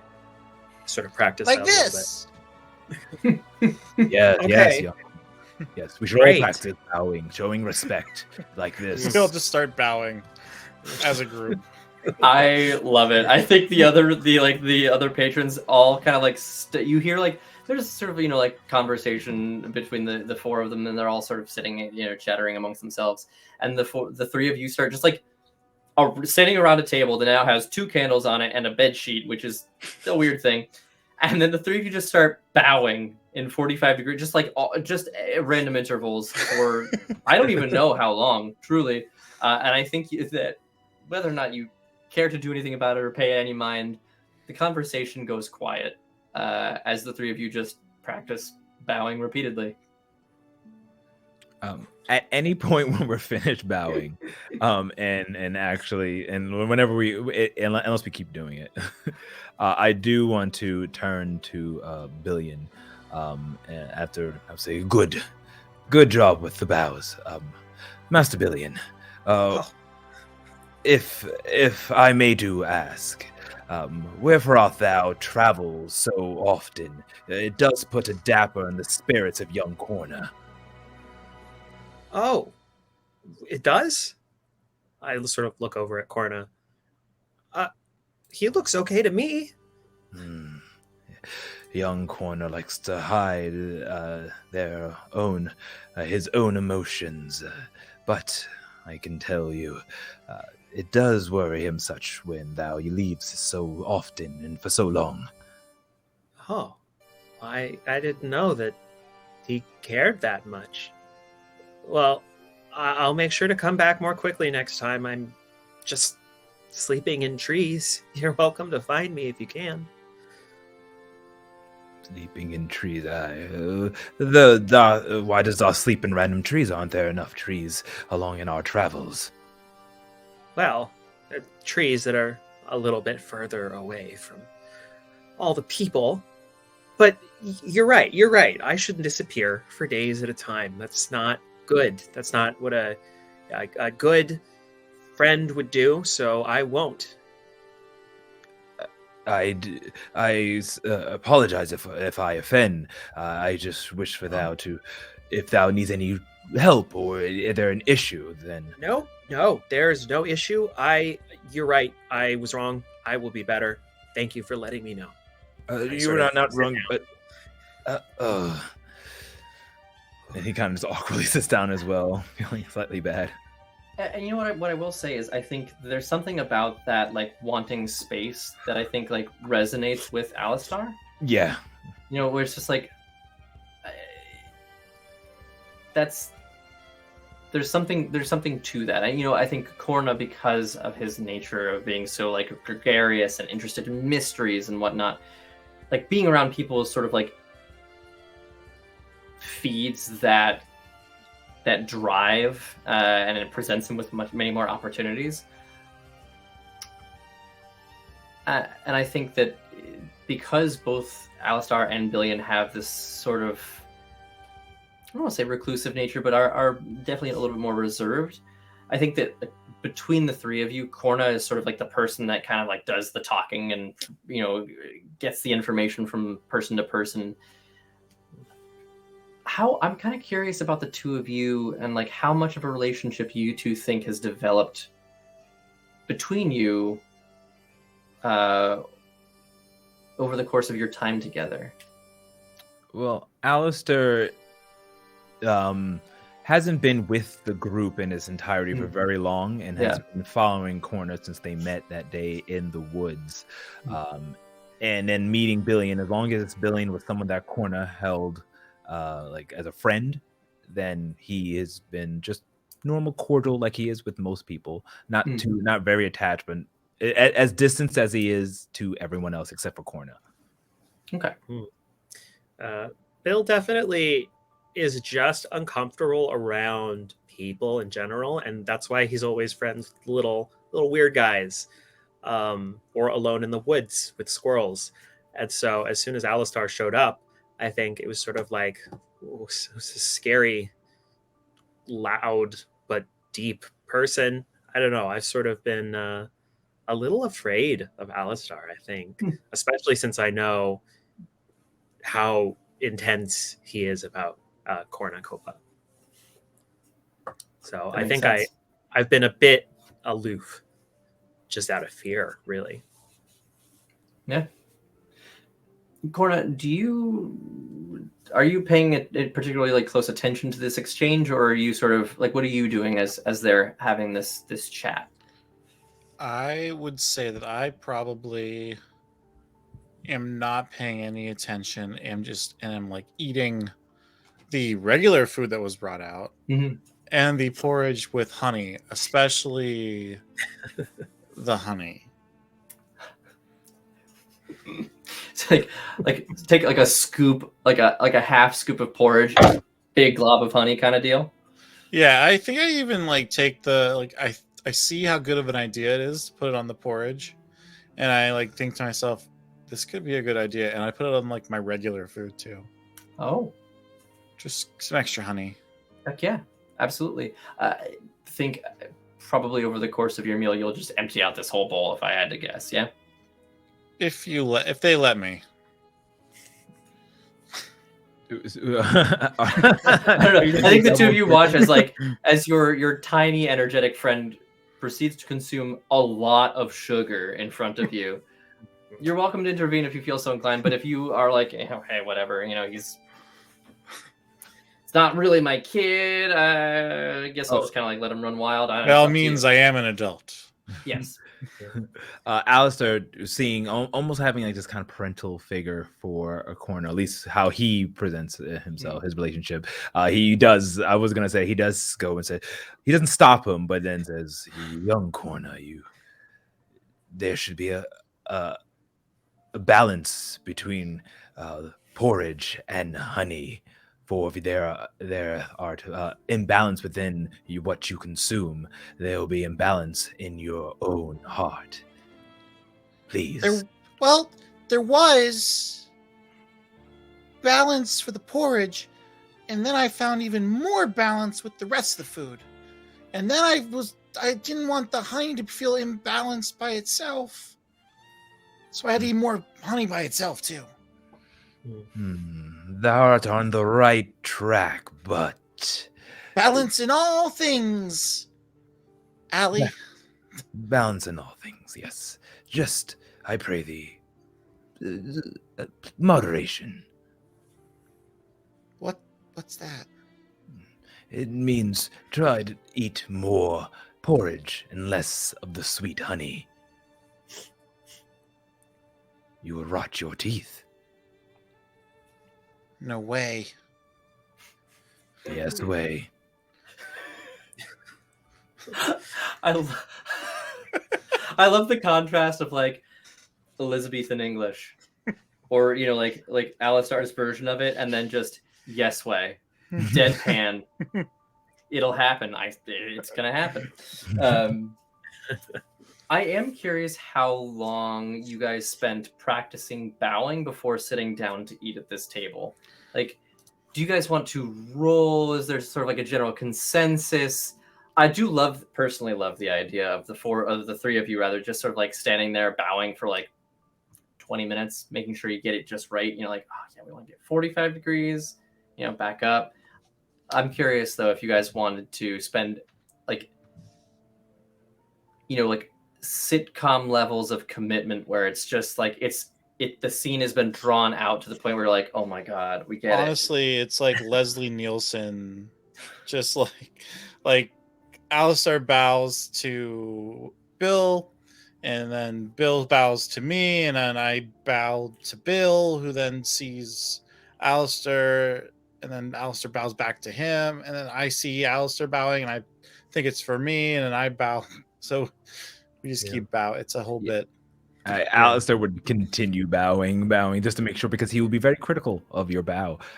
Exactly, make sure you're good. There might even be a moment where everyone's bowing, and then instead of going in order, he might have bashed his head into probably most likely Billion, because Billion's tall. They bow.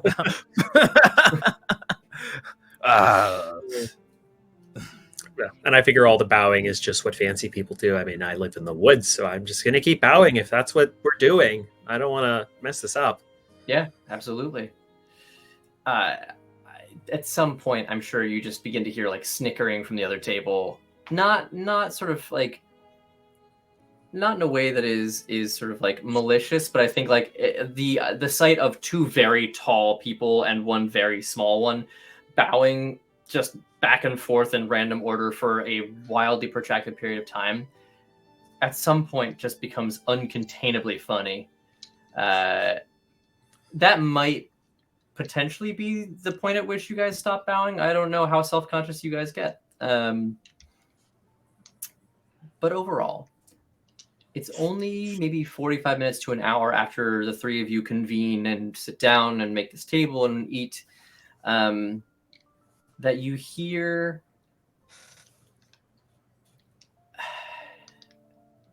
sort of an unnatural hum, a magical hum, distantly. And then you hear some folks outside saying, oh gosh, look at that. Wow, what's that in the air? And then a minute or so later, unless you choose to go outside, which you're welcome to do, there will be an arrival. But upon hearing this, do you guys want to go outside? Do you want to just sort of like sit and wait and like play it cool? What's the sense here? As soon as I hear them saying this, I look at Bill, and I say in full seriousness, don't talk about how short he is. Oh, okay. I'll make sure that I bow at the appropriate angle too, so that he doesn't notice that we think that he's short. Whatever you do. I won't. I promise. I think Carter is there and he's like, should I also maybe not make a note of how short he is? He's bringing more food out to the table. Carter, what are you doing here? Well, you asked for some fancy food. I'm bringing it out. Thank thee. Yes, do not mention anything about the master's height or stature or anything that could be insulting. That may be difficult for you, but I pray thee sustain from doing anything of the such. I feel like that might have been a bit of an underhanded insult there, but you got it. I'm sorry. That's not what I... Apologies. Oh, it's okay. Hey, look, you're from a different place than I am. It's not a problem, eh? I did make you some fancy food, though. And he puts it down. I'm going to tell you right now, I rolled a d20 to see how fancy it was. I rolled right down the middle. It's a 10. It's like... It's, you know, It is a Denny's at 3 a.m. it's like a Denny's at like 1:30, you know? All right. Yeah. It's not. There's a little bit more spunk at 1:30. Yeah. You know, they're not that sick of all the drunks that are there being like, oh, I want the fucking, you know. So they're still like, it's early enough in the shift that they haven't completely given up on humanity at this point. By humanity, I do half the time mean just me and a couple of friends. You know, you hear a couple more shouts, and I think people kind of there's curiosity and there's also concern that whatever this thing is, you know, it's so unfamiliar that I think people are like truly not sure how to react. And so something like maybe a little bit more normal might draw a crowd. But you hear this like low as it draws nearer, and you begin to feel the thrum of whatever this is sort of like in the ground. The silverware on the table kind of vibrates a little bit and tinkles. And then just outside the door, this silver carriage seems to just descend out of the air before of what looks like a very large door. Only a very small segment opens. And out of it flies a 9-inch tall man in a beautifully made suit, like shiny patent leather shoes, sort of very serious looking, but also like simultaneously a little ridiculous, because like here's this huge thing and then this like this guy gets out, you know, with like pretty colorful wings. The suit itself is like beautifully tailored pinstripe, and he flies in and immediately recognizes you. And as he flies over, he sort of like raises a hand and goes, "Greetings, my friends. How are you doing this afternoon?" Good morrow, Master Giovanni. And he gives the best. He has low charisma, so this might come out really poorly, but he does give the best 45-degree angle bow that he possibly can. I would love performance checks for anyone who does decide to bow. Oh, I'm bowing. Oh yeah, Carter's gonna bow too. He doesn't know. He sees you guys bow, and he's like, "Ah, shit, maybe I should be bowing too." I don't know. That was a 10 minus 2, bringing that to an 8. Never said Alistair was good at this. He just believes in it. Hell yeah. 17. Ooh, Okay. 14. Okay. Crisp angles. Very crisp. Carter looks at you guys and does sort of like an awkward half bow, maybe more of like a 30-degree bow. It's not quite there. And then looks at you and is like, I'm gonna go back and then just like runs. And as you guys are bowing, this little pixie looks at you and goes, "Oh, my friends, there's no need for that. Please, be seated. I take it you received my letter. Yes. Yeah. We did. Also, to be clear, you don't have to bow when I come in. This is a casual meeting between potential business acquaintances. We don't have to bow. It was only, it's courteous. Master Giovanni is a courteous action to perform for thee. To be fair, that is true. I do appreciate the sentiment. In fact, and he returns the bow. Clearly is not used to bowing. That's not so good. We're talking single digits. That's a solid 7 on his bow. He is very charismatic, and but this is not a thing that he does very often. Please forgive me. This is not something that I do very often. Although they could have been better, it was a very good attempt, Master Giovanni. To keep up the good work. We did practice a lot before this, so don't feel too bad. Practicing might have been my key that I missed out on there. Stretch too. Make sure you're limber. Oh, well, I'll have to keep that in mind for next time. But please, be seated. Oh, there's food. Don't mind if I do. And he, sort of like flies down and pulls out small silverware of his own. It seems like generally speaking, pixies are pretty, or at least he is very accustomed to people not having silverware available. Fixes himself a plate. Oh, delightful.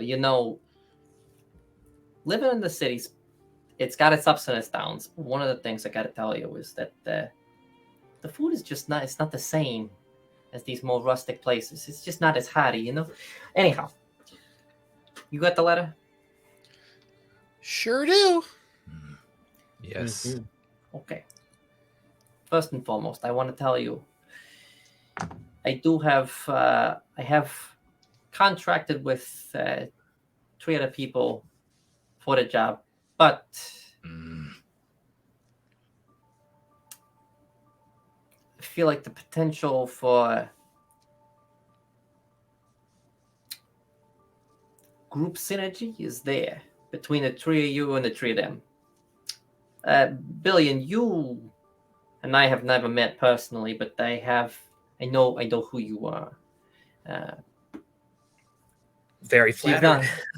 Giovanni Francesco Giuseppe Russo at your service, and he bows again. It's still stiff. He still doesn't really. He's just, it should have stretched. It just feels like I don't know. It feels like a thing we're doing here. So I figured give it a shot a second time. It doesn't feel more natural. I'm not gonna do that again. Okay, no more bowing. That's fine. Yeah, just just for dudes having some food. Now, I have some questions about your availability, your professional availability, of course. Oh. You 3 are under any kind of contracts with anybody else, non-competes, non-disclosure agreements, anything like that? Nay. Oh. Okay, delightful. That's good. Any warrants out for your arrest? No. This is not necessarily a deal breaker. I do. We can potentially handle it, but I do want to have some idea. But everyone's good. Oh, bless thy mark. Of course, there'll be no warrants on us. No criminal history, anything like that? I'm kidding. No, but seriously. I look a little bit guilty, but no warrants at all. At the mention of the kind of like any criminal history, Alistair kind of freezes up for a moment and just kind of does this blank stare, just like blank stare looking at the wall. Corey, I'm sure, just enthusiastically like, nope, not at all. Nothing to worry about here. That is correct. Clean as a whistle. Delightful. Okay. So here's the deal. Any of you guys been to Galtza before? Who have visited? Would we have? Galtza is A few 100 miles from here, I think. No, I don't think any of you would have actually.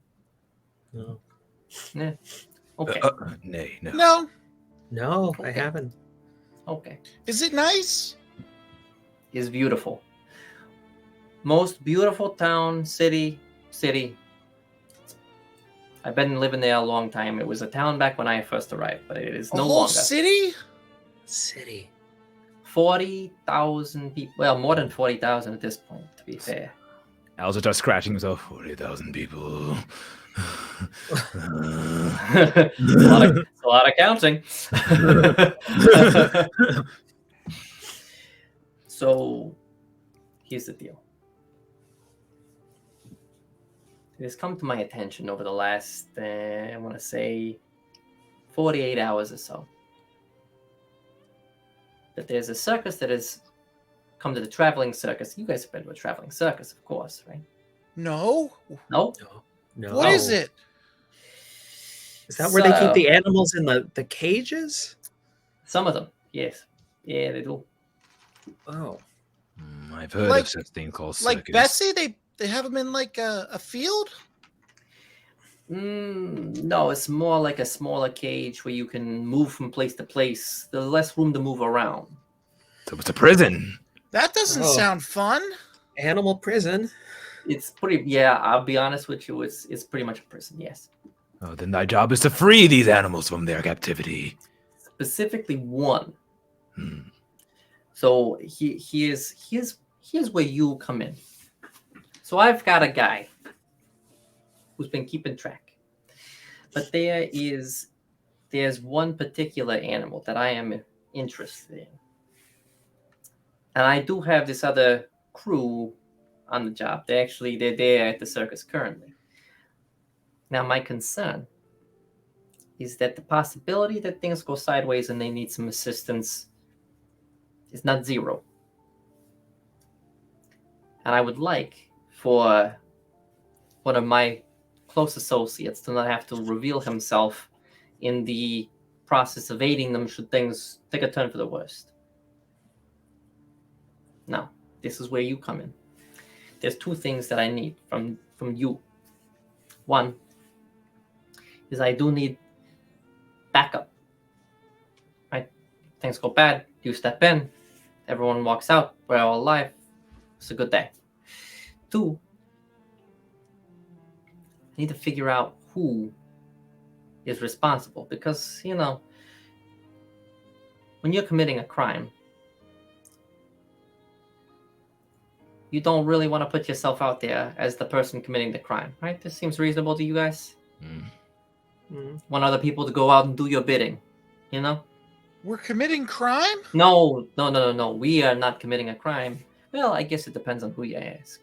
No. Who's asking then? Well, I'm asking you to free something, because So it's a good crime. I wouldn't personally consider it a crime. I would consider this more liberation than criminal. You know what I'm talking about? Okay. The liberation mystery. Well, the mystery isn't the liberation. The mystery is who is responsible, because I have yet to figure out who is behind this. So, what we suspect is that this one particular animal may actually be significantly more intelligent, possibly even completely sentient and capable of actually communicating. Although we have not been able to confirm this. And if that is the case, I would very much like to relieve its captors of it.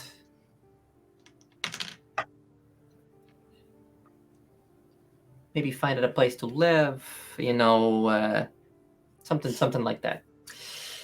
However, it is well guarded. They appear to have shifts, and I am concerned that the folks that I have on the job already may require some assistance. there's sort of the two parts to this. One is I think that it would be great, Corey, can I call you? Can I call you Corey? That's what everybody calls me. Perfect. There's the initial liberation. And then we get to the more interesting part where I believe your skills, the three of you, will come in handy. Figuring out who is behind this, because the person is not present. Behind what exactly? Behind the operation, behind why this... So you want us to find the... I want you to find the real villain here. The real villain of the carnival. Exactly. What kind of animal is it? Why did they take it? Well, I'm gonna be completely honest with you. That is part of the question, and I don't have the answers. So what I'm hoping is that between the three of you and the three of them, you can get to the bottom of this. I am trying to keep myself somewhat separate from it. Don't want people to start asking too many questions. Also, investigation, not really my forte. I'm great with the sort of statecraft, I guess is maybe the better way to put it. Business, But when it comes to solving mysteries or potentially getting into a bit of a scrap, I mean, look at me. I don't really... Not a fighter.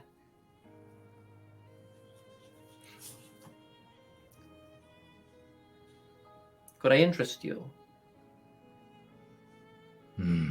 So, methinks that the situation is thou wishes us to travel to this circus and free captive creatures that the villains have stolen, and then find out whom and why they've done such a terrible deed. All of that is exactly correct, yes. That is exactly what I'm looking for from you. Methinks it sounds noble. We're saving the animal, and we might stop them from taking more in the future? In the ideal scenario, that is exactly what you're doing. Okay. Sign me up! Perfect. Now, I do want to be clear about the timeline on this.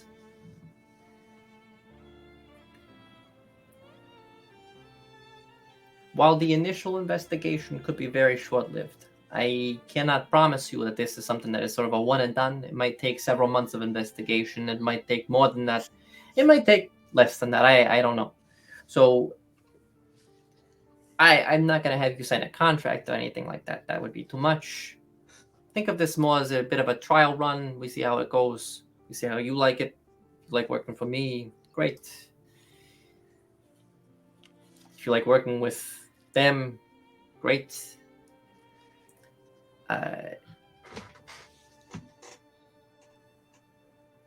But there's the idea of working. I know that the three of you have been working together for a while. Yeah, I mean not that long, but I keep tabs on the people that I find interesting. And Gory, you're one of the people that I find interesting. No offense, Alistair Billion, I don't know you quite as well. Also, sure. Frankly, if I'm keeping tabs on one of you, I'm kind of keeping tabs on all. I like knowing people. That's what I do, right? I talk to people. I get a sense of who they are. I keep tabs. And then I connect people who I think benefit from knowing one another. I think the three of you have skill sets that are, well, and personality, not just your skills, but your personalities are well matched to the three of them. Billion, you've met Patchwork. They're a bit of an oddball, but kind of hot. Great. They're fantastic. Yeah.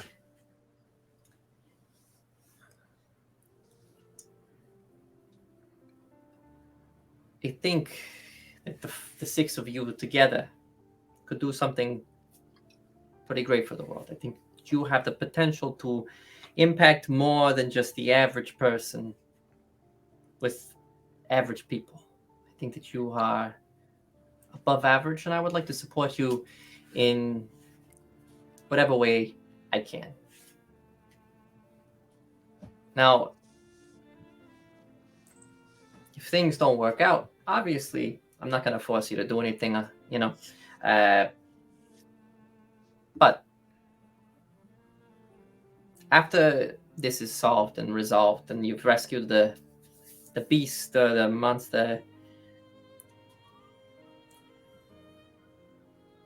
figured out who's behind this,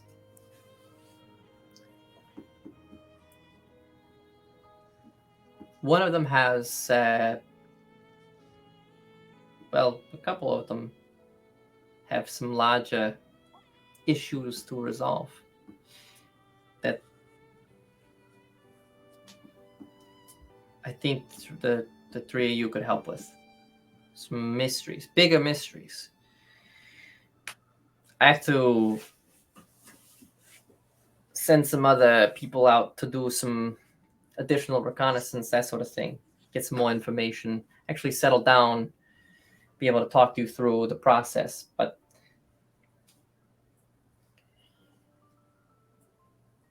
we all out of coffee? Where's the coffee at? Sirrah, please. More coffee for the gentleman. Oh, gee, yeah, coming right up. Just hang on 1 second there. Carter looks like he's been trying really, really hard to not eavesdrop, but like definitely has been like kind of like leaning over the bar. I am curious. Corey, I think I have a pretty good sense of your interest, because a mystery is great and a paid mystery is extra great.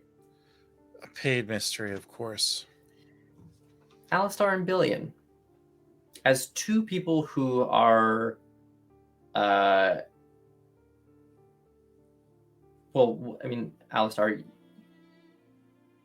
being around even a small number of people can be kind of overwhelming sometimes. I'm curious what the idea of being in a city with, over 40,000 people sounds like as a prospect. Alistair isn't breaking up in hives. Anytime he's and then he's kind of outside, out of minded, and then he's been waiting, just listening in. But every time a mention of another party of 3 strangers comes in, he just kind of scratches his neck, and you see little dots of little gray and blue dots popping up on his neck of hives. Every time he mentions 3 strangers that he'll have to be working closely with. Mm-hmm. But he keeps looking over at Corna, and Corna's with this bright-eyed, bushy tail about the idea. He just Fuck. Billion. Yeah. I'm curious what the idea of 40,000 or 40,000 plus people living in one place, even what is that conceptually? How are you wrapping your head around that? When you hear that, what does that sound like to you? I mean, that's not even a number I can really wrap my head around. I assume it would just be like the village, but then there's just more huts and the buildings, right? It's the same thing, but just more. And there'll be, trees, and we're saving an animal, so maybe I have to go out of my comfort zone to do a good thing. And Corna's thrilled, so I promised I wouldn't leave him alone anymore. It's true. Okay, so can you leave today? Is that a reasonable ask, or is that too soon? Because I kind of got them on the job already. What say thee, Corna? That will be no problem. Wonderful. Well, do you have a tab? Sirrah Carter, is there a tab that we must pay before leaving thy establishment? Oh yeah, I kind of wrote it down. It's let's see here. It's about 1 gold, 20 silver for the rooms and the board and everything else. And the pixie looks at you and is like, "Don't even worry about it. I got you. Forget about that." And you see he goes over and he hands a couple gold to. He sort of like flies over, and sort of pulls out 2 gold pieces that, like, as he passes them over, they sort of like pop to normal size despite being tiny in his hands. With a little, just like a little pop. And he floats back over and says, "Okay, so I propose we finish this delightful meal because I love a good breakfast. Or, well, I guess porridge. We got some pudding.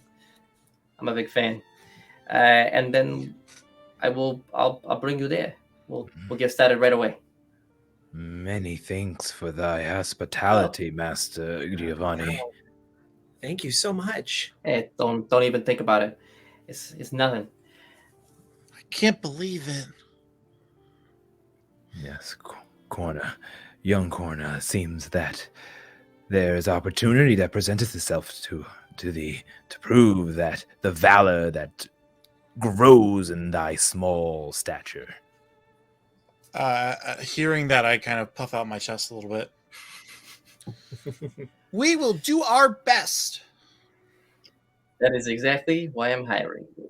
All right, now let's finish up. We'll get going, and I'll take you. And I mean, you've got some time, so if you wanted to, you could totally you could just spend the afternoon wandering around the circus. The one thing I do ask is if you do see Patchwork, or I suppose I should probably tell you the names. So, Patchwork, you've got Rev or Reverie. We have Azad. They're all pretty unique looking. And I will say that because they're hanging out with Patchwork, probably relatively easy to identify. Please remain separate from one another. It's easier for you to move sort of a clandestine operation as 2 separate groups. You understand? Okay. All right. However, no, go ahead. I'm all ears. Your wings too, but who is the person that we need to look for that they can't blow their cover?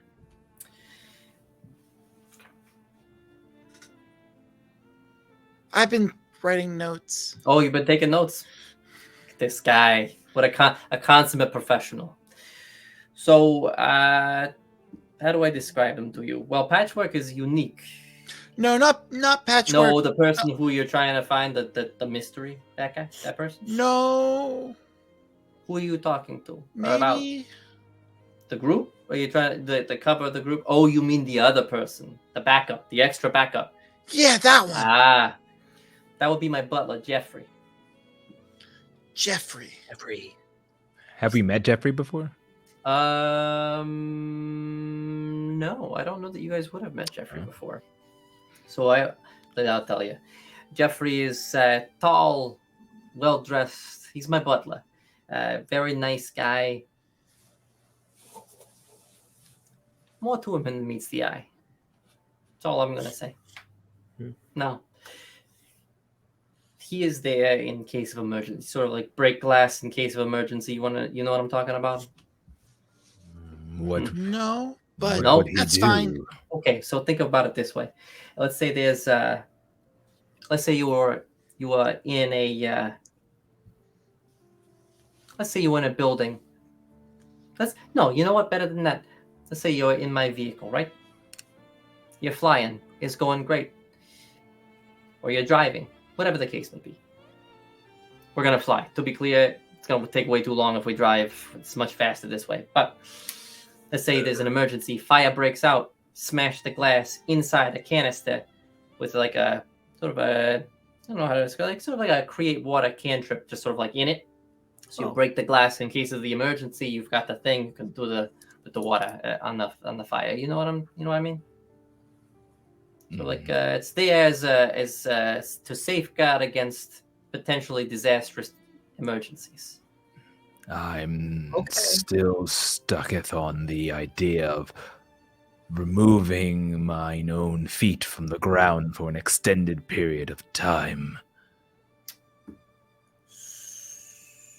Okay. So I understand now. I should probably have described. So we're gonna have to go. We're gonna have to fly several hundred miles today. Today? That Yeah. fast? Fly. Fly. Alistar, Yeah. it's just like a really big jump. I've done really big jumps, and they're not for several hundred miles, young corner. If it would make you more comfortable, I can. If it would make you more comfortable, I can always shut the windows, make sure that you don't have to look at what's going on outside. If you want to look, of course, you're welcome to do that. But if it would make you more comfortable, just blackout. Many thanks, Master Giovanni. Yes, I would be most comfortable without any viewage of the outside of this strange contraption. Perfect. Think nothing of it. It's easy enough. Should only take us a couple of hours, so you don't have to worry about it happening for too long.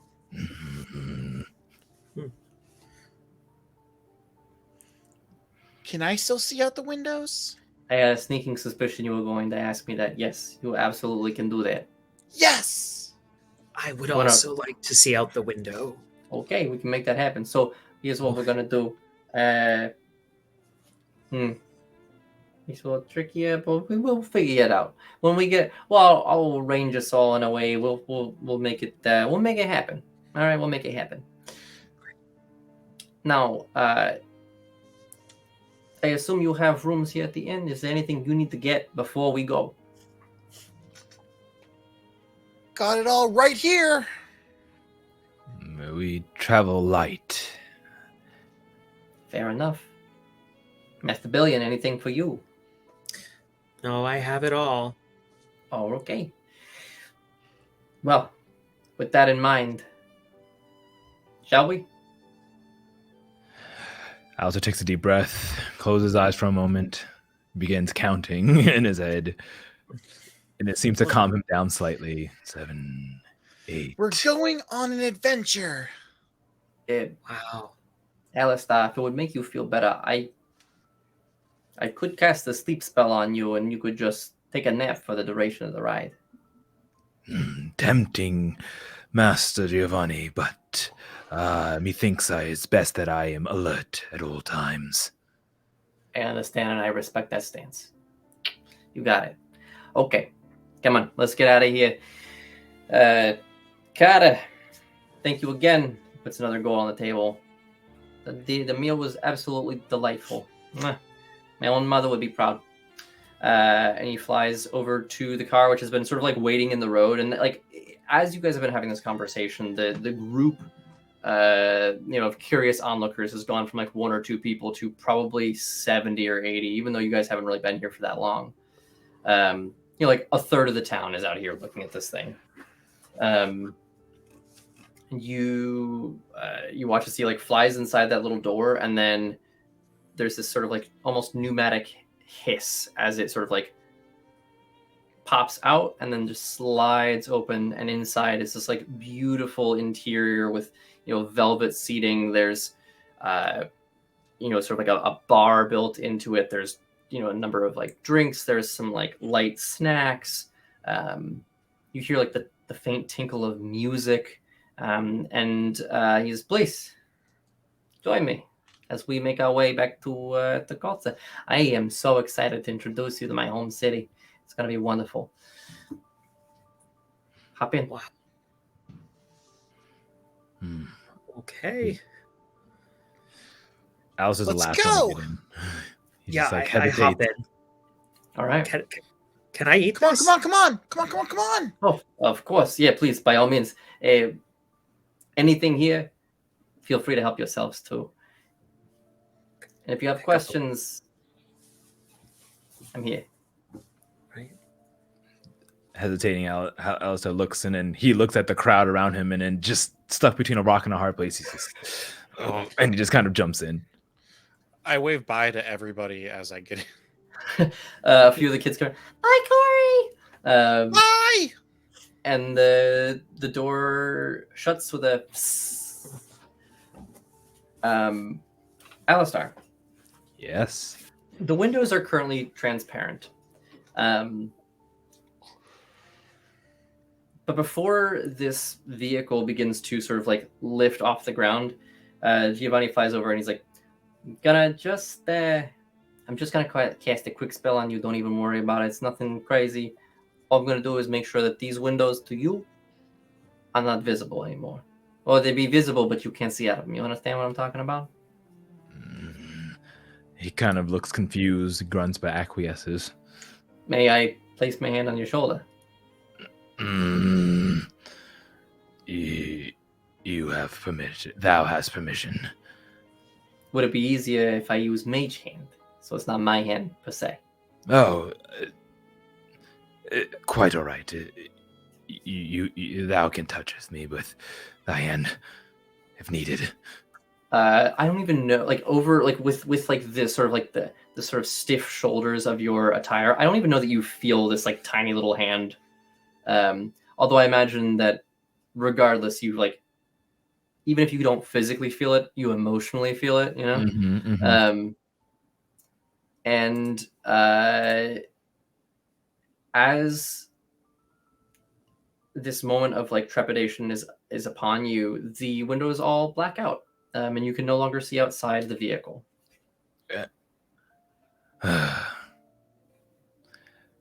Many thanks, Master Giovanni. I am here to help. Now, this might feel a little bit weird the first time that you try it, but I promise you'll get used to it over time. And he sort of like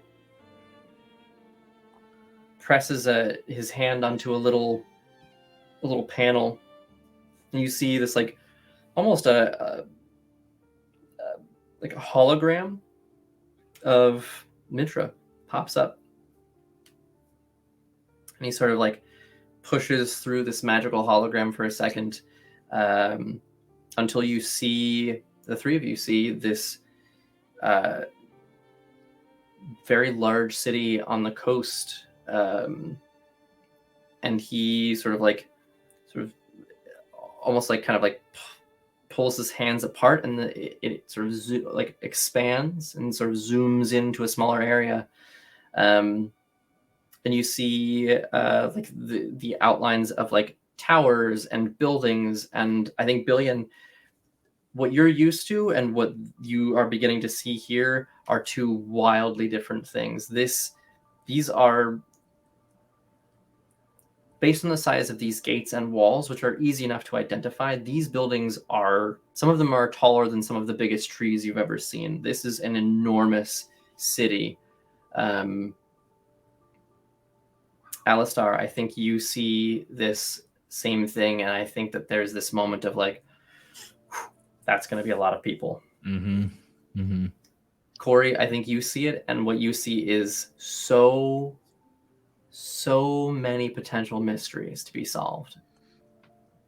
I'm also just like taken aback with flying. Yeah. It is something that I want to do all the time. Whenever I'm running around in the forest doing my little like obstacle courses, I'm like thinking in my head about how I would want to be flying around on like doing all these things. So this is a very my eyes are almost glued to the glass. Hell yeah. Have you flown before in any capacity? No. So this is your first time, like, really? Yeah. Cool.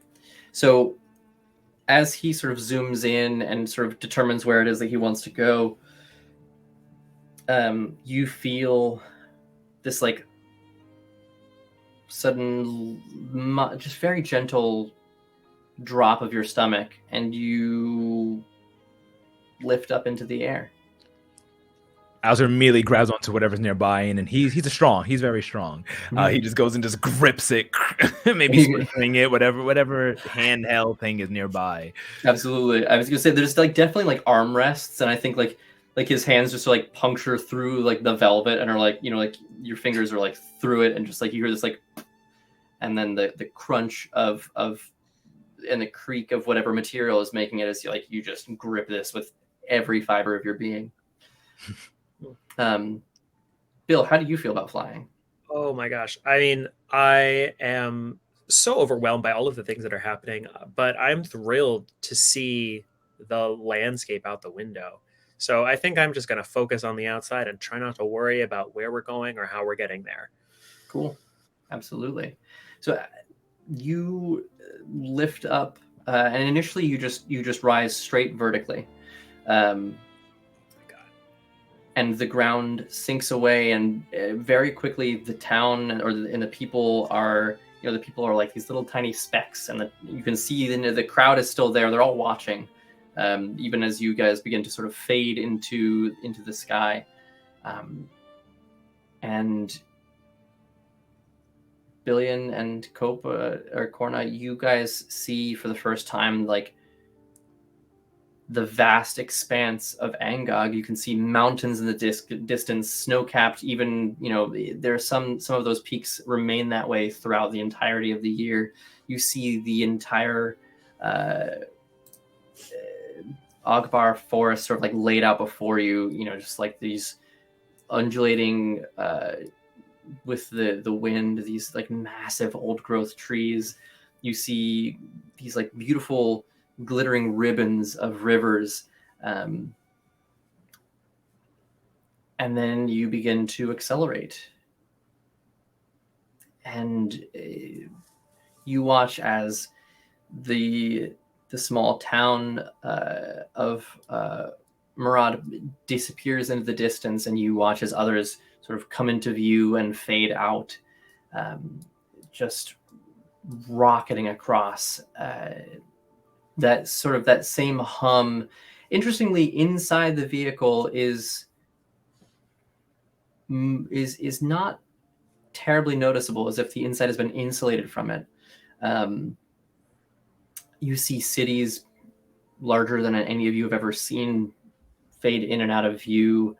Lakes. You see the coast out the other side. You're up high enough now that you, even from maybe 100 miles away, you can see just the faint sparkle of the ocean far to your south. And as you guys make your way, I think let's take maybe a 5 or 10 minute break, and we'll come back for the last little chunk. I want to end at a reasonable-ish hour, so we'll come back for maybe 15 or 20 more minutes as you arrive at the end of this trip, unless you guys would like to just power through and continue and then call it a night. I'm down for whatever, so I'll leave it up to everybody else. You're muted, Zach? Yeah. I can do either of these things. If it's just another 15, 20 minutes, yeah, I can power through and we can shoot for midnight or something. Yeah, let's do that. Yeah, that's good. But okay. Yeah.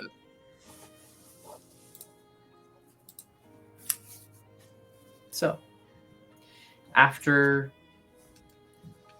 a couple of hours, and I imagine that for the two of you who can see, this is a sort of a mind-boggling experience. I am curious, just generally, how much the two of you know about the world and how big it is. I know, Bill, you come from a relatively sheltered background. How big or small were you under the impression the world was? I know conceptually the world is big, but it's only been a few 100 square miles that I've ever been in. Yeah. And that feels enormous since I've left home.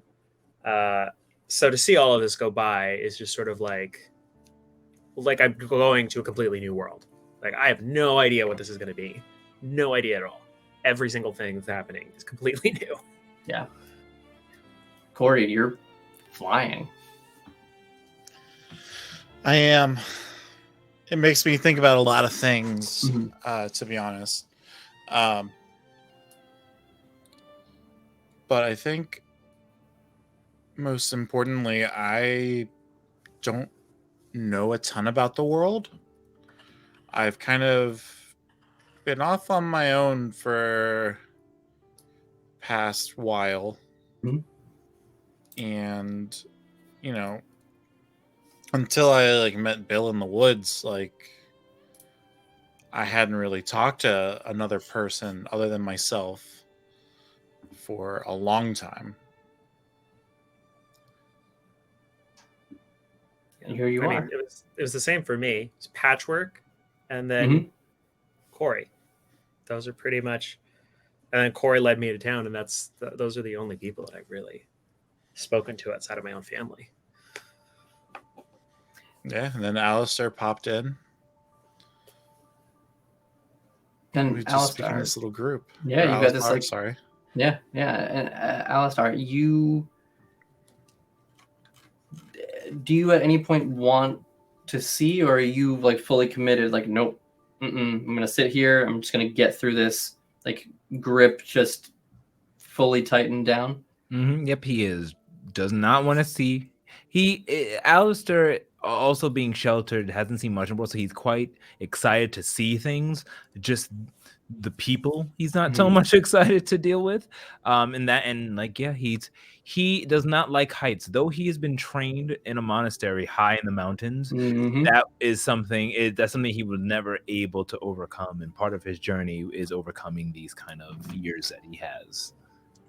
Absolutely. I will say, like, midway through the ride, Giovanni looks at you guys and goes, so I was thinking, I don't know about you, but I could go for something to drink. And he, sort of like pulls out almost like a drawer, and in it you see there's like hot tea water, there's some coffee. If you're feeling inclined to anything, please feel free to help yourselves. There's whatever you want. My car, we'll call it a car. My car is your car. Please feel free to enjoy. Alistair, there is this one right here. It's very soothing. Some chamomile in it. Helps to kind of calm the nerves. I know I noticed you're gripping the handrest quite tight there. It might help to relax a little bit. Might be beneficial for you. Once again, many thanks, Master Giovanni. I can use a spot of tea.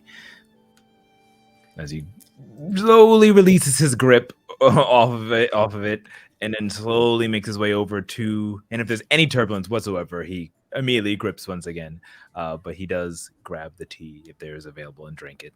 Yeah, absolutely. There's honey. There's sugar cubes. There's some like milk available should you feel so inclined. There are like sort of a plethora of like little like finger sandwich. You know the little sandwiches that come on loaves of bread that are like this big. Yeah. Tea sandwiches. Yeah, I love those things. They're so good. There's just a bunch of those that like sort of like they've just been sort of magically prepared. It's unclear how all of this stuff works at first glance. But it smells good, and the tea, Alistar, I think for you the tea is a welcome relief to your nerves. I haven't had a good cup of tea in quite some time. If there is one thing that I appreciate, it's good tea. When we get there, should you actually decide to stick around for a while, I'm gonna have to put you up someplace. I know a guy, a dwarf named Bergen. Great guy. He is a tea aficionado. He's a great seamstress. Seamster? I don't really know how he makes clothes. They're not my cup of tea, but he does make very, very durable, comfortable, I guess, clothing. I don't know. I'm more of a suit guy myself, but I think there might be an apartment in his place that's available. So if you need a place to stay and you'd like some assistance in procuring I can help you out. Maybe 40 minutes or so later, he says, okay, now listen. We're going to arrive in about 5 minutes. Alistair, if you would like to see as we get closer so you can get a glimpse of my fair city of Galsa, I would be happy to relieve you of the spell. However, if you would like to remain sort of within the confines for the entire duration of the trip, I don't blame you. As mine own master says, nothing ventured, nothing gained. You may remove thy spell, Master Giovanni. And he, with that, you see the black, sort of like full black tint of the windows just disappears. And Corey and Billion, you guys have watched as the topography has changed. Things have sort of leveled out and gotten much more flat. The large forests have receded in the distance, probably 30 minutes or so before.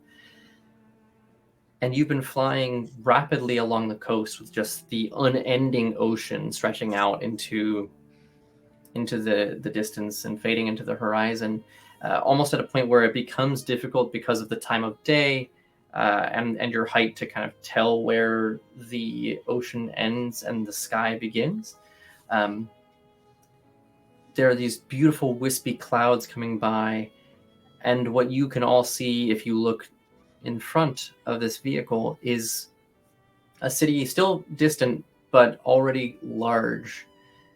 On the coast, you can see smoke rising out of various large sort of manufacturing chimneys and facilities. You see sort of centrally on a bit of a hill, a tower or a castle. It's sort of hard to tell here that is enormous even from this distance. And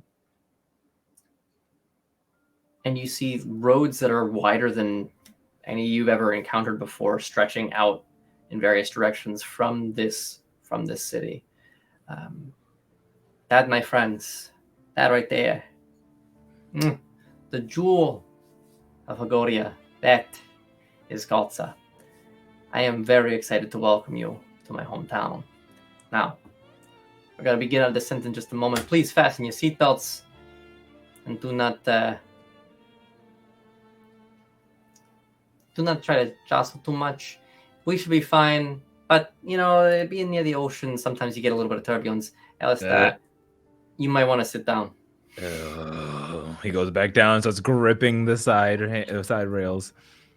It's going to be okay, I promise. Fortunately for the three of you, being that this is your first time riding in one of these, the descent is very smooth.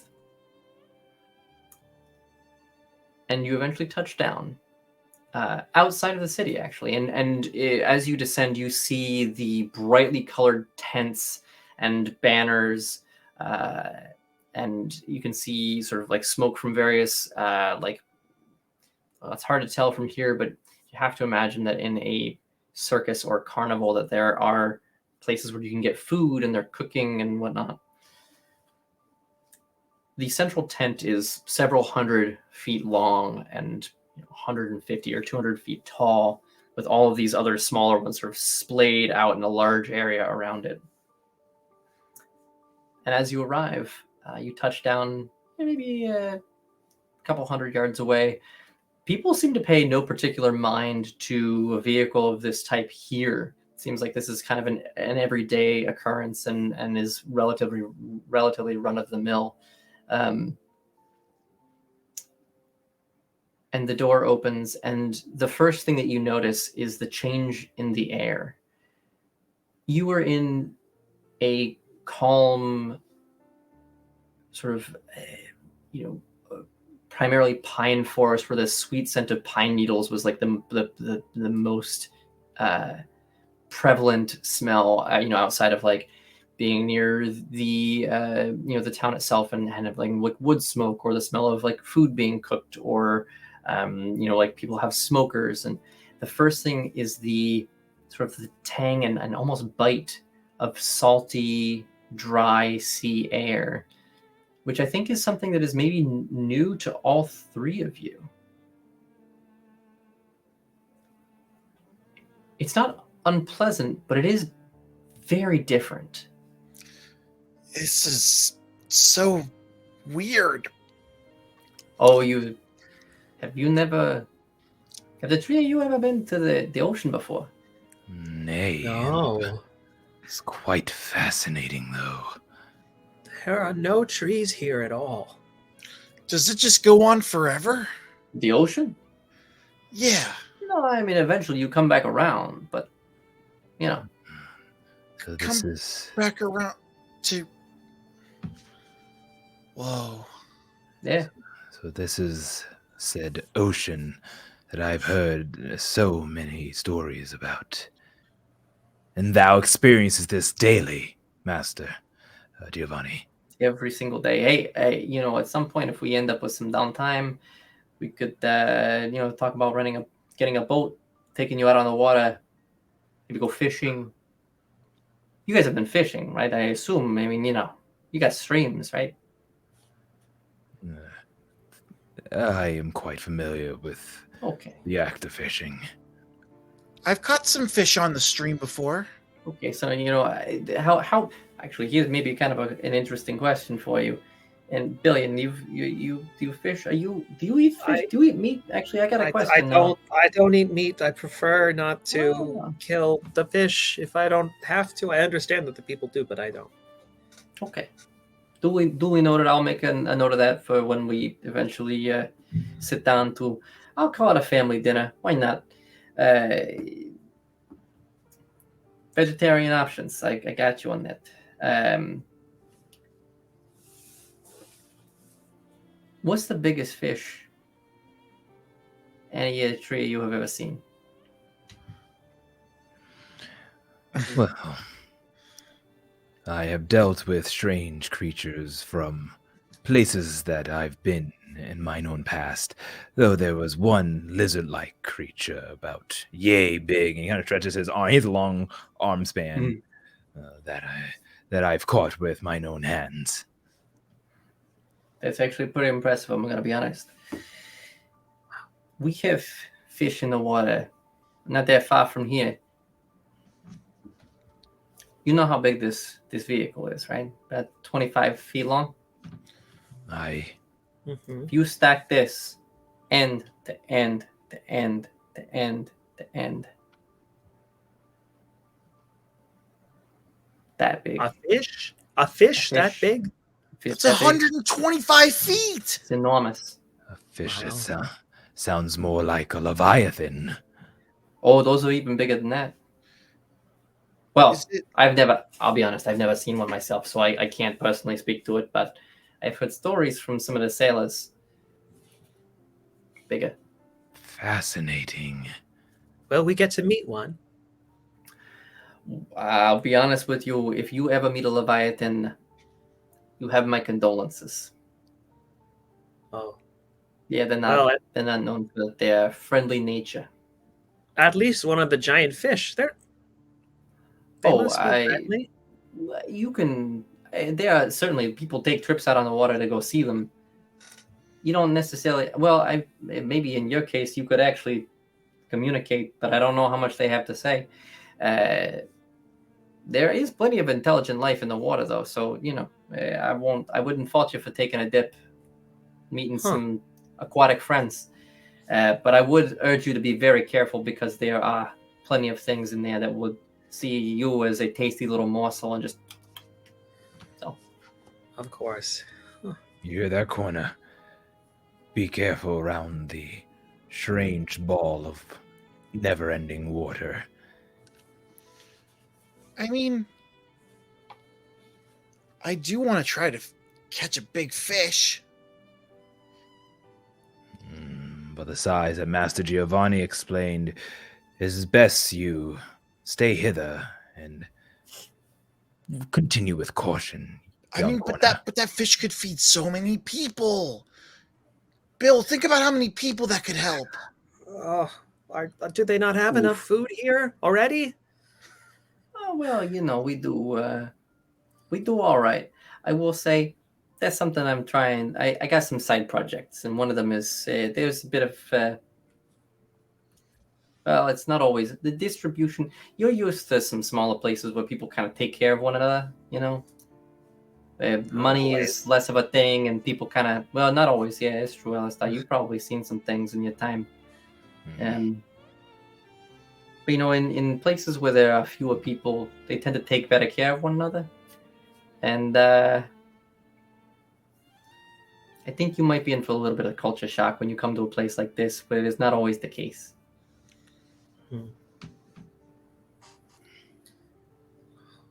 Well, as long as the people here have purity in their hearts and go with a strong and powerful disposition, methinks that we shall get along fine. But if there's any danger that lurks between the corners of these streets, know that I may have to involve my own self. Word of advice, my friend. Be careful. Because just because it looks like somebody is just going to shank you in the back alley doesn't mean that they aren't capable of something much more sinister. A word of caution. Galta is a very large place, and there are a lot of people here. Not all of them have your best interest in heart, and some of them are more powerful than they let on. I would very much like to make sure that you are taken care of, which is why I would like to sort of involve myself in the procurement of a place for you to stay while you're here. I can at least ensure that you live in the right part of town, in an area where I have friends, therefore you would have friends. That's so thoughtful. Thank you. And I'm excited to meet your friends. Speaking of, actually, there's one person that I would love for you to go find. I happen to know where he is. We've been sort of in loose communication. He's sitting somewhere at a bar, kind of in the middle. He's drinking. I don't think it's that big of a deal for him, but take it easy on the drinks should you decide to have one. I would like you to go find Jeffrey. Now, I'll be honest with you, Jeffrey's gonna stick out like a sore fucking thumb. He's quite tall, quite thin. You know how when you iron a pair of pants and you get that nice crisp edge? No.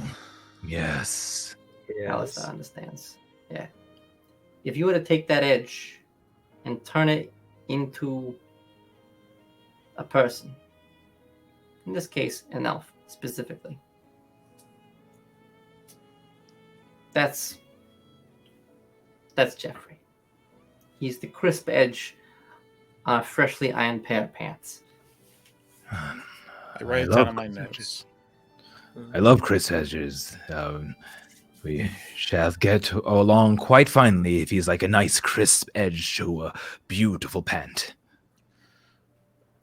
I do not know what I would do without Jeffrey. I'll put it that way. Now, I'm not exactly sure about the layout of this place. The carnival, it's too many people for me. I'm too small. It just doesn't go well. You understand? Kids and I have a kind of a hit or miss relationship. Some of us get along well with one another, and others are like, "Ooh, butterfly! I'm gonna catch it, kill it." Yeah, not great. But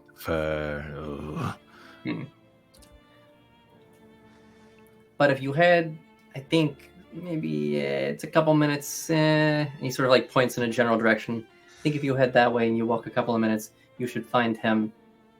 You can't miss him. He's probably the only person in the area who's dressed in a suit.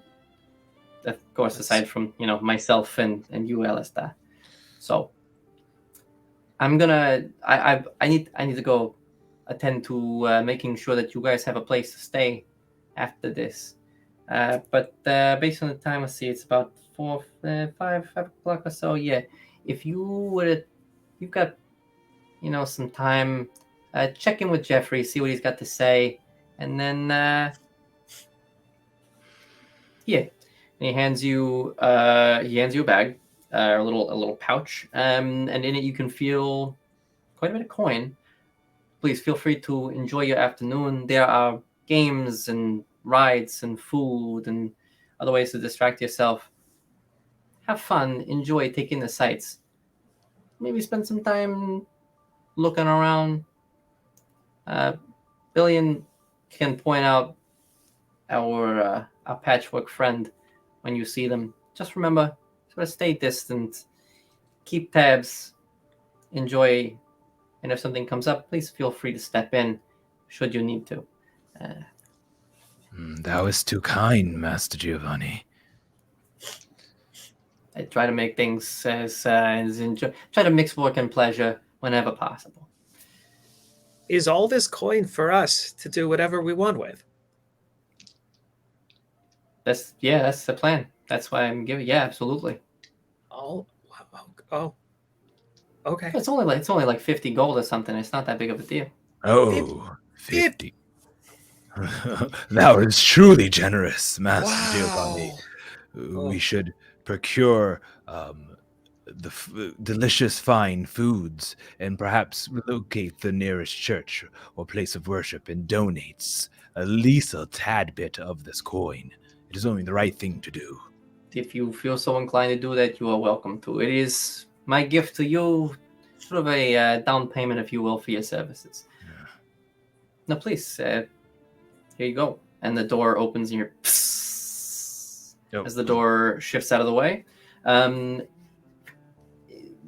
The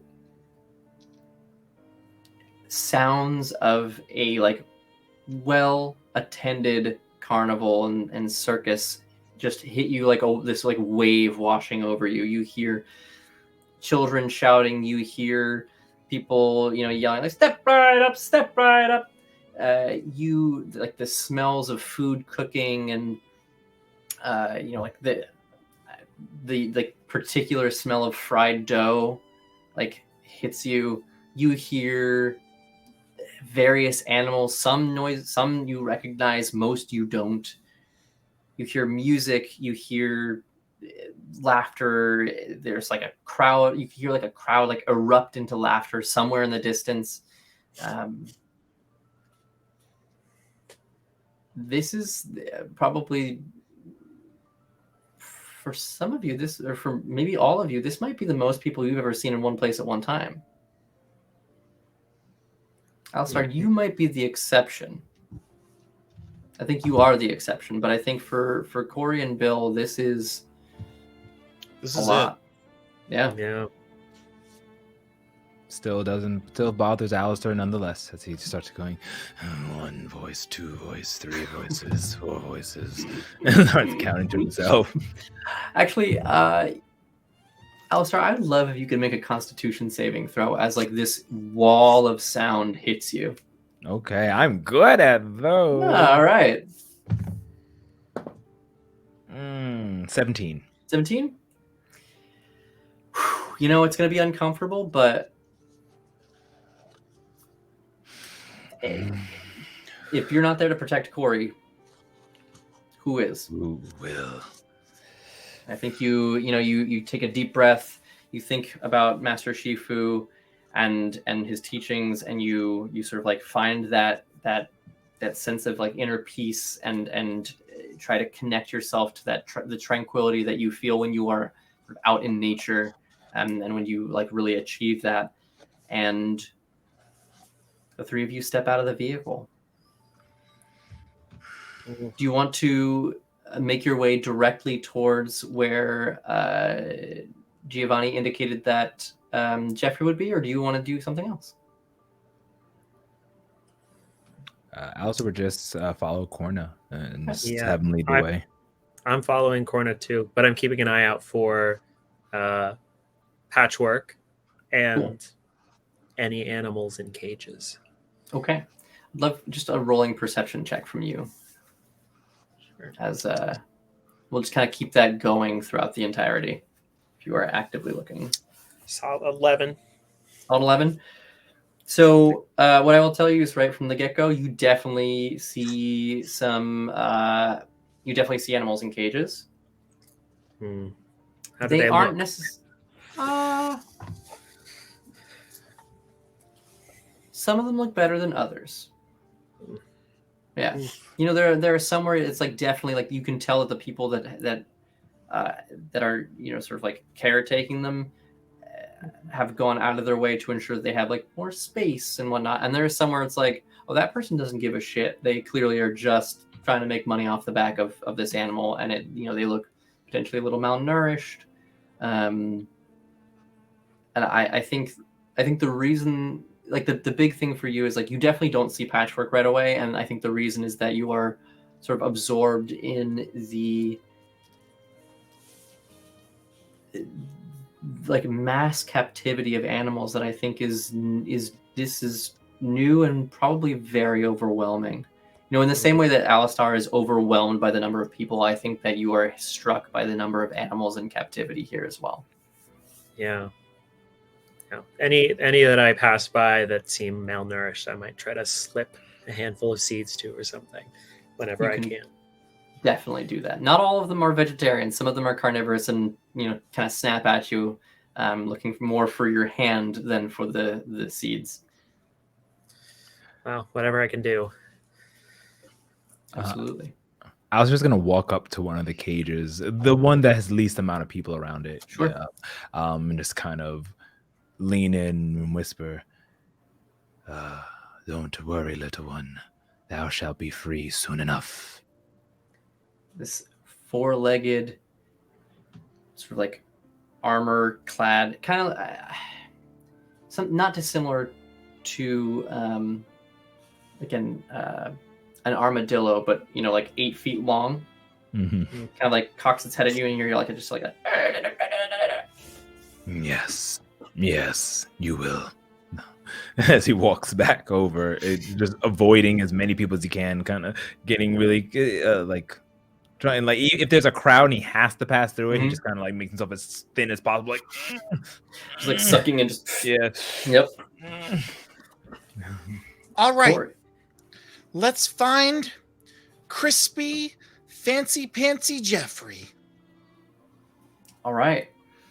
You guys head off, and Corna, you're leading the way. Make a perception check or an investigation check, whichever you'd prefer. Let's see which one's better. If you'd like to use your magnifying glass for, I will give you advantage just because of the comical nature of you like looking around at people through a magnifying glass. I will allow that because I think it's funny. You're going to jail. That's a 10. That's 10. I think, you know, initially you are distracted by how many people are here. At one point you pass a group of children who are wailing on those like test of strength sets with weirdly no one currently attending it. You just like there's like a bit of like a dent in the bell, which is sort of odd. But you like there's just like a crowd of parents and they're like, I don't know where the guy went. I don't know. And you pass by, and a couple of minutes later, I think you do eventually see a tall elven gentleman sitting on what looks to be sort of like a portable, like 3-legged stool in an immaculate suit, with what looks like probably at some point was like 2 people's worth of like tall sort of like glasses that have like various color liquids, sitting by himself, sort of just chatting with a person behind. If you had to guess, based on everyone that you see around you, which is mostly like children and parents and, you know, carnival workers in like brightly colored clothing, this guy sticks out like a sore thumb. Alistar. Bill. Yes. I think this is Jeffrey. Oh, you found him. Okay. Mystery solved. Yet another one solved, young corner. I think there might be more to the mystery. Corey, will you talk to him? Sure. Yeah. Hello. Excuse me. Are you doing anything to get his attention besides shouting? I wave my hand in a flourish and then take a bow at 45 degrees. You see the gentleman behind the counter. As the three of you are sort of like standing talking, you see the two of them like shake hands, and Jeffrey hands over some money. There's like a piece of paper between the two of them. It looks like they've been writing or something.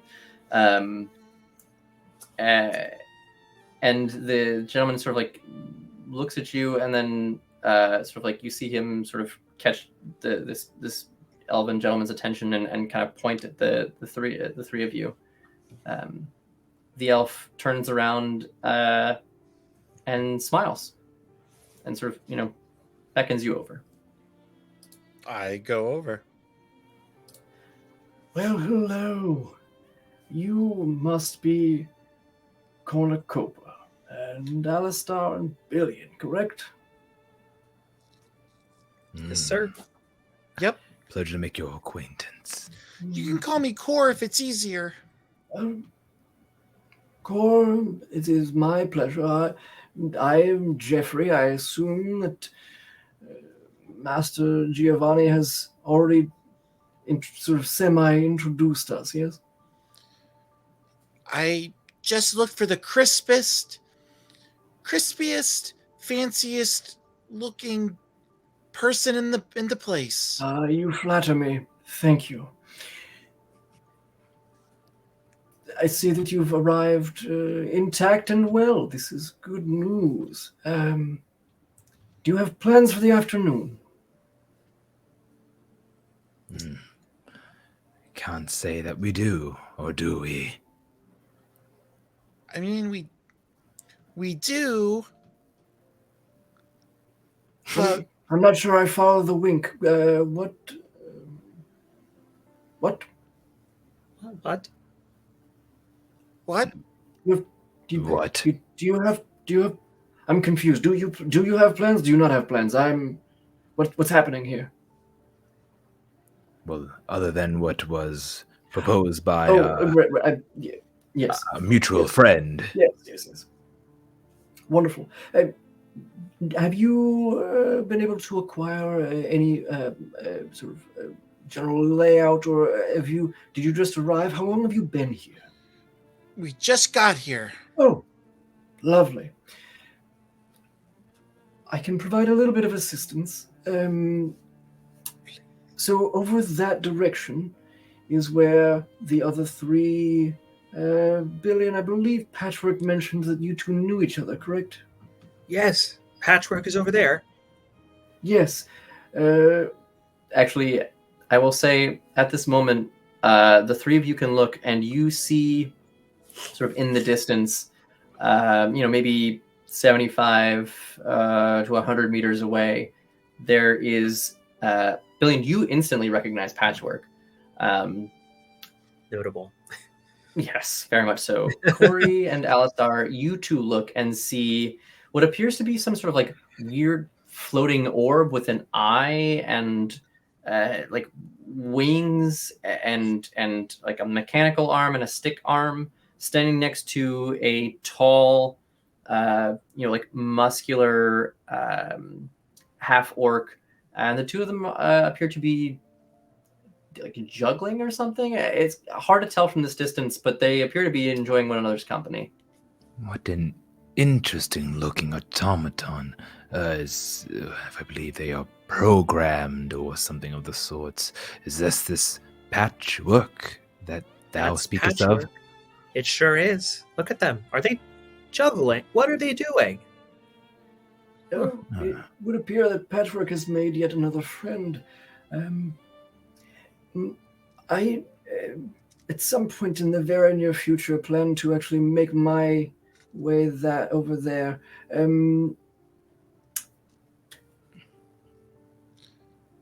you want to go now? Oh, well, if I might make a recommendation, enjoy, have some food. You've been traveling for a couple of hours. There is fried dough just a minute over there, which is absolutely delightful. I've had 4 plates worth, and I'm feeling a little bit sick to my stomach.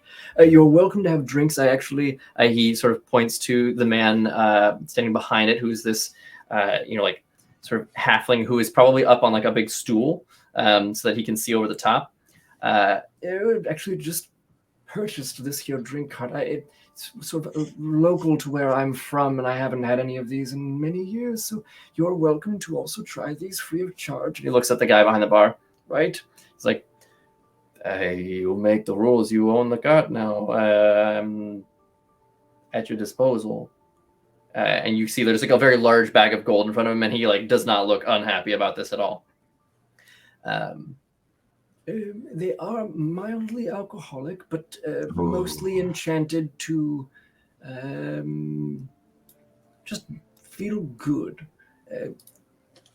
Full rainbow selection, which is unusual. Typically, people only specialize in like 3 or 4, but we've got the whole plethora here, which is delightful. What I will say is, looking at him, the candor with which he is speaking to you and his suit are sort of at odds, and you see that there's probably like 15 empties in front of him. You might have been here for a bit. And you get the sense that he's maybe a little less formal than he normally is. Thou have touchest the devil's wine. I see. I wouldn't call it the devil's wine, although it is devilishly tasty. Well, methinks we'll stay away and not partake in such You have wine? commodities. Yeah. This is more of a cocktail than wine, but I do respect and appreciate the fact that you choose to remain true to yourself over the course of the afternoon. Cocktail, you say? Yes. Delicious, enchantedly delicious, you say? Absolutely delightful. Very fruity and fresh. In fact, very refreshing, I think is the way that I would describe them. Oh, I love fruit. Here, And he passes one to Bill. Young corner Master Billion, does thou thinkest that it's best to be indulging in such drinks as we It have? sounds delightful, though, Alistair. Fruit and chill. But the alcohol dulls the mind. I actually am fully capable of simply removing the effects should you feel inclined to partake and then continue as if nothing happened. It's I want the whole Definitely seems experience. Me too. When in the city, I guess I'll do it. So I sort of down the whole thing in one. Alistair, this is what goodness. everybody else is doing. Toss mine back as well. Oh, goodness. All right, I would love for both of you to make Constitution saving throws. Okay. Young Corno, if everyone jumpeth off a bridge, would you do it as well? Well, folks, I rolled a 4. Oh, I rolled a What 6. did you roll today? oh goodness. The two of you are immediately, it's not, so as opposed to like, drinking heavily, this is more of this interesting mix of like just the slight, like a slight buzz combined with like a little bit of euphoria, which is, I mean, I don't know how many of the three of you have actually like gone drinking heavily, or even just like drank in general while you've been traveling, while you've been sort of like a group and staying at the tavern, that sort of thing. But for the players, this is something akin to like a very pleasant buzz, and then like the euphoria you might get from a very low dose of a psychedelic. Is thou all right, Master Billion, Young Corner? That was delicious. I might have another one later. Let me know. I want one too. All right. I will say, the two of you experiencing this for the first time, when you look at the number of empties sitting in front of Jeffrey, it's like kind of staggering how many he has consumed and seems like mostly unfazed. Just maybe like it's more of like a social lubricant at this point. Oh. That's like 15 or something. Right? Oh, it's many. I am genuinely impressed. Yeah. I would say if you guys would like, you are welcome to make insight checks, just like looking at that and being like, what the hell? Alistar, you are welcome to do the same thing because you feel so inclined. I'm going to do something I forgot I had. I'm going to look and then and kind of like touch my chest and pray to the light above and cast guidance on myself. Ah, very nice. Hell yeah. I forgot I had. Dirty 20. Ooh. That's a 5 on insight. Oh, bye. Okay, that's a 13. A 13. Okay. So, Corey, in this moment, you're sort of like keen, perceptive mind when it comes to like putting different clues together and sort of like keeping track of information. You're like, there's definitely something more to this elf than meets the eye. And while you're not 100% sure what it is, like he's rail thin, and yet he's downing these things apparently like they're nothing. Like there's something is off. With a 13, Alistar, I think that you have a similar thought. But I think that you are maybe a little bit just distracted by the fact that your friends just downed one of these each. And I think that your attention is shifted mostly towards that. So like, it's sort of odd that there's that many of them, but I'm more currently focused on the task at hand, which is like now potentially having to shepherd these two around. Bill, I think that you're really enjoying the flavor and the feeling of the drink, and just don't really care that much about how many he's had to drink, which is totally reasonable. Yeah, maybe I need another one. Well, if I might recommend, drinking these on an empty stomach is occasionally a bit of a recipe for a tough time, and you are here for a reason. And he will just touch each of you, Corna and Bill, and you immediately feel the feelings sort of subside. Feel free to come back later. I would recommend that you go get the lay of the land, grab something to eat. And now that you know where Patchwork is, you see the tent sort of behind them, slightly different color, that sort of thing. That is, I believe, based on, I've been keeping loose track, that is where Azad and Rev are currently. So stay in the vicinity. There is food, there is other drink that is non-impairing. Find me if you need me. It's wonderful to meet all three of you. I look forward to working with you again in the future. The pleasure is with us. Master Jeffrey, as he goes and gives a 45-degree angle bow to the best of his ability. Oh, that's not necessary. I am but a butler. He says with a twinkle in his eye. Thank you for the beverages. You're very welcome. Corey, you are suddenly taken with the cat got your tongue, perhaps? I immediately take a 45-degree bow and thank Jeffrey for his time and introduction to chilled, fruity beverages. They are delightful. And with that, as the three of you sort of meander off to keep tabs and, enjoy the sights, sounds, smells, and tastes of the circus, we will end tonight's session. So thank you all so much. Thank you, chat, for hanging out. You guys are here. You're in the you're the small kids in the big city. You've made it from sleepy, from effectively the sleepiest little town to one of the largest cities on the southern coast. Oh my gosh. Wow. Yeah. Thank you, KM DeMatt. Here's Long Island iced tea and editable.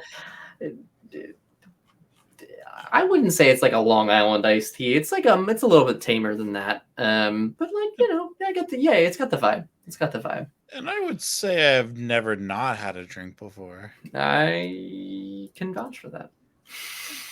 I would definitely. Yeah, I would say Alistair's never had a drink. It's from his past and then becoming a monk. The monks don't drink unless they're drunken masters, which he's not one of those. Then all they do is drink. That's true. Maybe there were drunken masters up there, but he didn't touch it. That's not the way he's doing it. I drink, therefore I am, as they say. There was that one guy, Carl. He was a drunken master. And no one wanted to be like Carl. Carl is a savage. But thank you all for hanging out. So let's do the quick roundabout. Where can folks find you? Omar, would you like to go first? Sure. Hello, everybody. My name is Omar, aka the Tail Weaver. You can find me on A Tale of D20s at A Tale of D20s or taleofd20s.com, as well as my own personal one, That's So Omar, on the Twitters and whatnot. We have pushed back our upcoming stream, which was originally a D&D 5e stream, but we have switched over to Pathfinder for Descent to the Void campaign dose. So that should be very excited. And of course, right before this, you can catch me and the Atelier 20 team doing Starfinder, another amazing Paizo system. Hell yeah. As they travel the stars, the Veramita system. So you can catch all that at atelier20s.com or on YouTube, Atelier 20s, and also on the Twitch at Atelier 20s. Amazing. Alex, where can we find you? Hi, yes. I'm Alex Emond. You can find me on Insta at Emond, that's EMOND_Alex, or at alex-emond.com. Wow, look, you .com. Webs. Oh my goodness. Wow, I'm brushing down over your shoulders. Yeah, oh yes. Go ahead. Yeah, feel free to put links in the chat if you want to do that. A Tale of D20s is down there. Sure. Amazing. And Zeki, as a wildly unfamiliar face here on the channel, where can people find you? You can find me on the internet as Zektown. You can, and if you want to narrow that search a little bit more, you can find me on A Tale of D20s, where I am an eager player with Omar's brand new campaign. We talked about it on the channel with the new show that I'm running over there, actually, called Storyboard, where I bring in dungeon masters and game masters who have come up with an original story or original world, and we dive right into it and kind of look under the hood and see how it ticks. So I know, Ben, you and Katie are going to be coming on soon, and we're going to get that going to talk about this world. So. Yeah. And then I've been talking with Omar, and we have a bunch of additional people to bring on board. So keep an eye out for that. And then with Natural Ones, that's the comedy-based podcast that I Dungeon Master for. And then you can also find me here where I Dungeon Master for the Chaos Ladies. Which is freaking amazing time. Yeah. Super fun with fellow castmates, Katie and Rachel. So yeah, a lot of crossover with the casts. Yes. Oh yes. Yeah, lots of crossover. And then let's see other things happening this week. So on Tuesday we're going to have a nice chill session. We're going to hang out with Balra, and it's part 2 of an interview that we started. Gosh, I don't know, a month and a half ago already. I don't know. It feels like it was last weekend, also a decade ago. This last week has been such a crazy time in the TTRPG space. So we'll be continuing to talk. I'm sure that all of that stuff's going to come up because kind of hard to talk with somebody who knows TTRPGs and have that not come up. Sorry, did I say Tuesday? Today's Tuesday. That's on Thursday. I read the wrong thing on my phone. And then on Sunday, we actually are going to have a session with a guest DM, Jason, who is on Twitter at What Do You Do Pods? What Do You Do Pods? I should know off the top of my head. Who is just an absolute incredible resource for everything Pathfinder. His thing for years has been to sort of like to keep track of and document all of like the podcasts out there that that play Pathfinder and be a resource, and was on a call with us for like an hour and a half, 3 hours, 3.5 hours. I don't know. It was 3.5-ish, like an insane amount of time. We recorded an hour and a half of it, but it was a very long call, just sort of like walking us through the basics. And he will be running us through the core mechanics, core mechanics, and like the base game session for the entire cast of our Mitra campaign, with myself included as a player and not a DM, which will be very exciting. So tune in on Sunday for that. Is there anything else? And then I guess while we're here, I'll just say it. Next Monday, we will have the sort of like talk back session for tonight's session, sort of go over what happened, and then we'll do the sort of second half of our Labyrinth 2-shot thing with Pablo as the DM. That'll be Katie, myself, and Zeki as players. And on Monday, Alex, on Monday, Omar, please feel free to come join if there's like things you want to ask or things you want to talk about or anything like that. Pop in, we'll chat and do a little talk back. And folks in chat, if there are things that you would like to know more about, you are also welcome to come on back and hang out with us and ask questions. Having questions from chat is always lovely and adds more to the mix.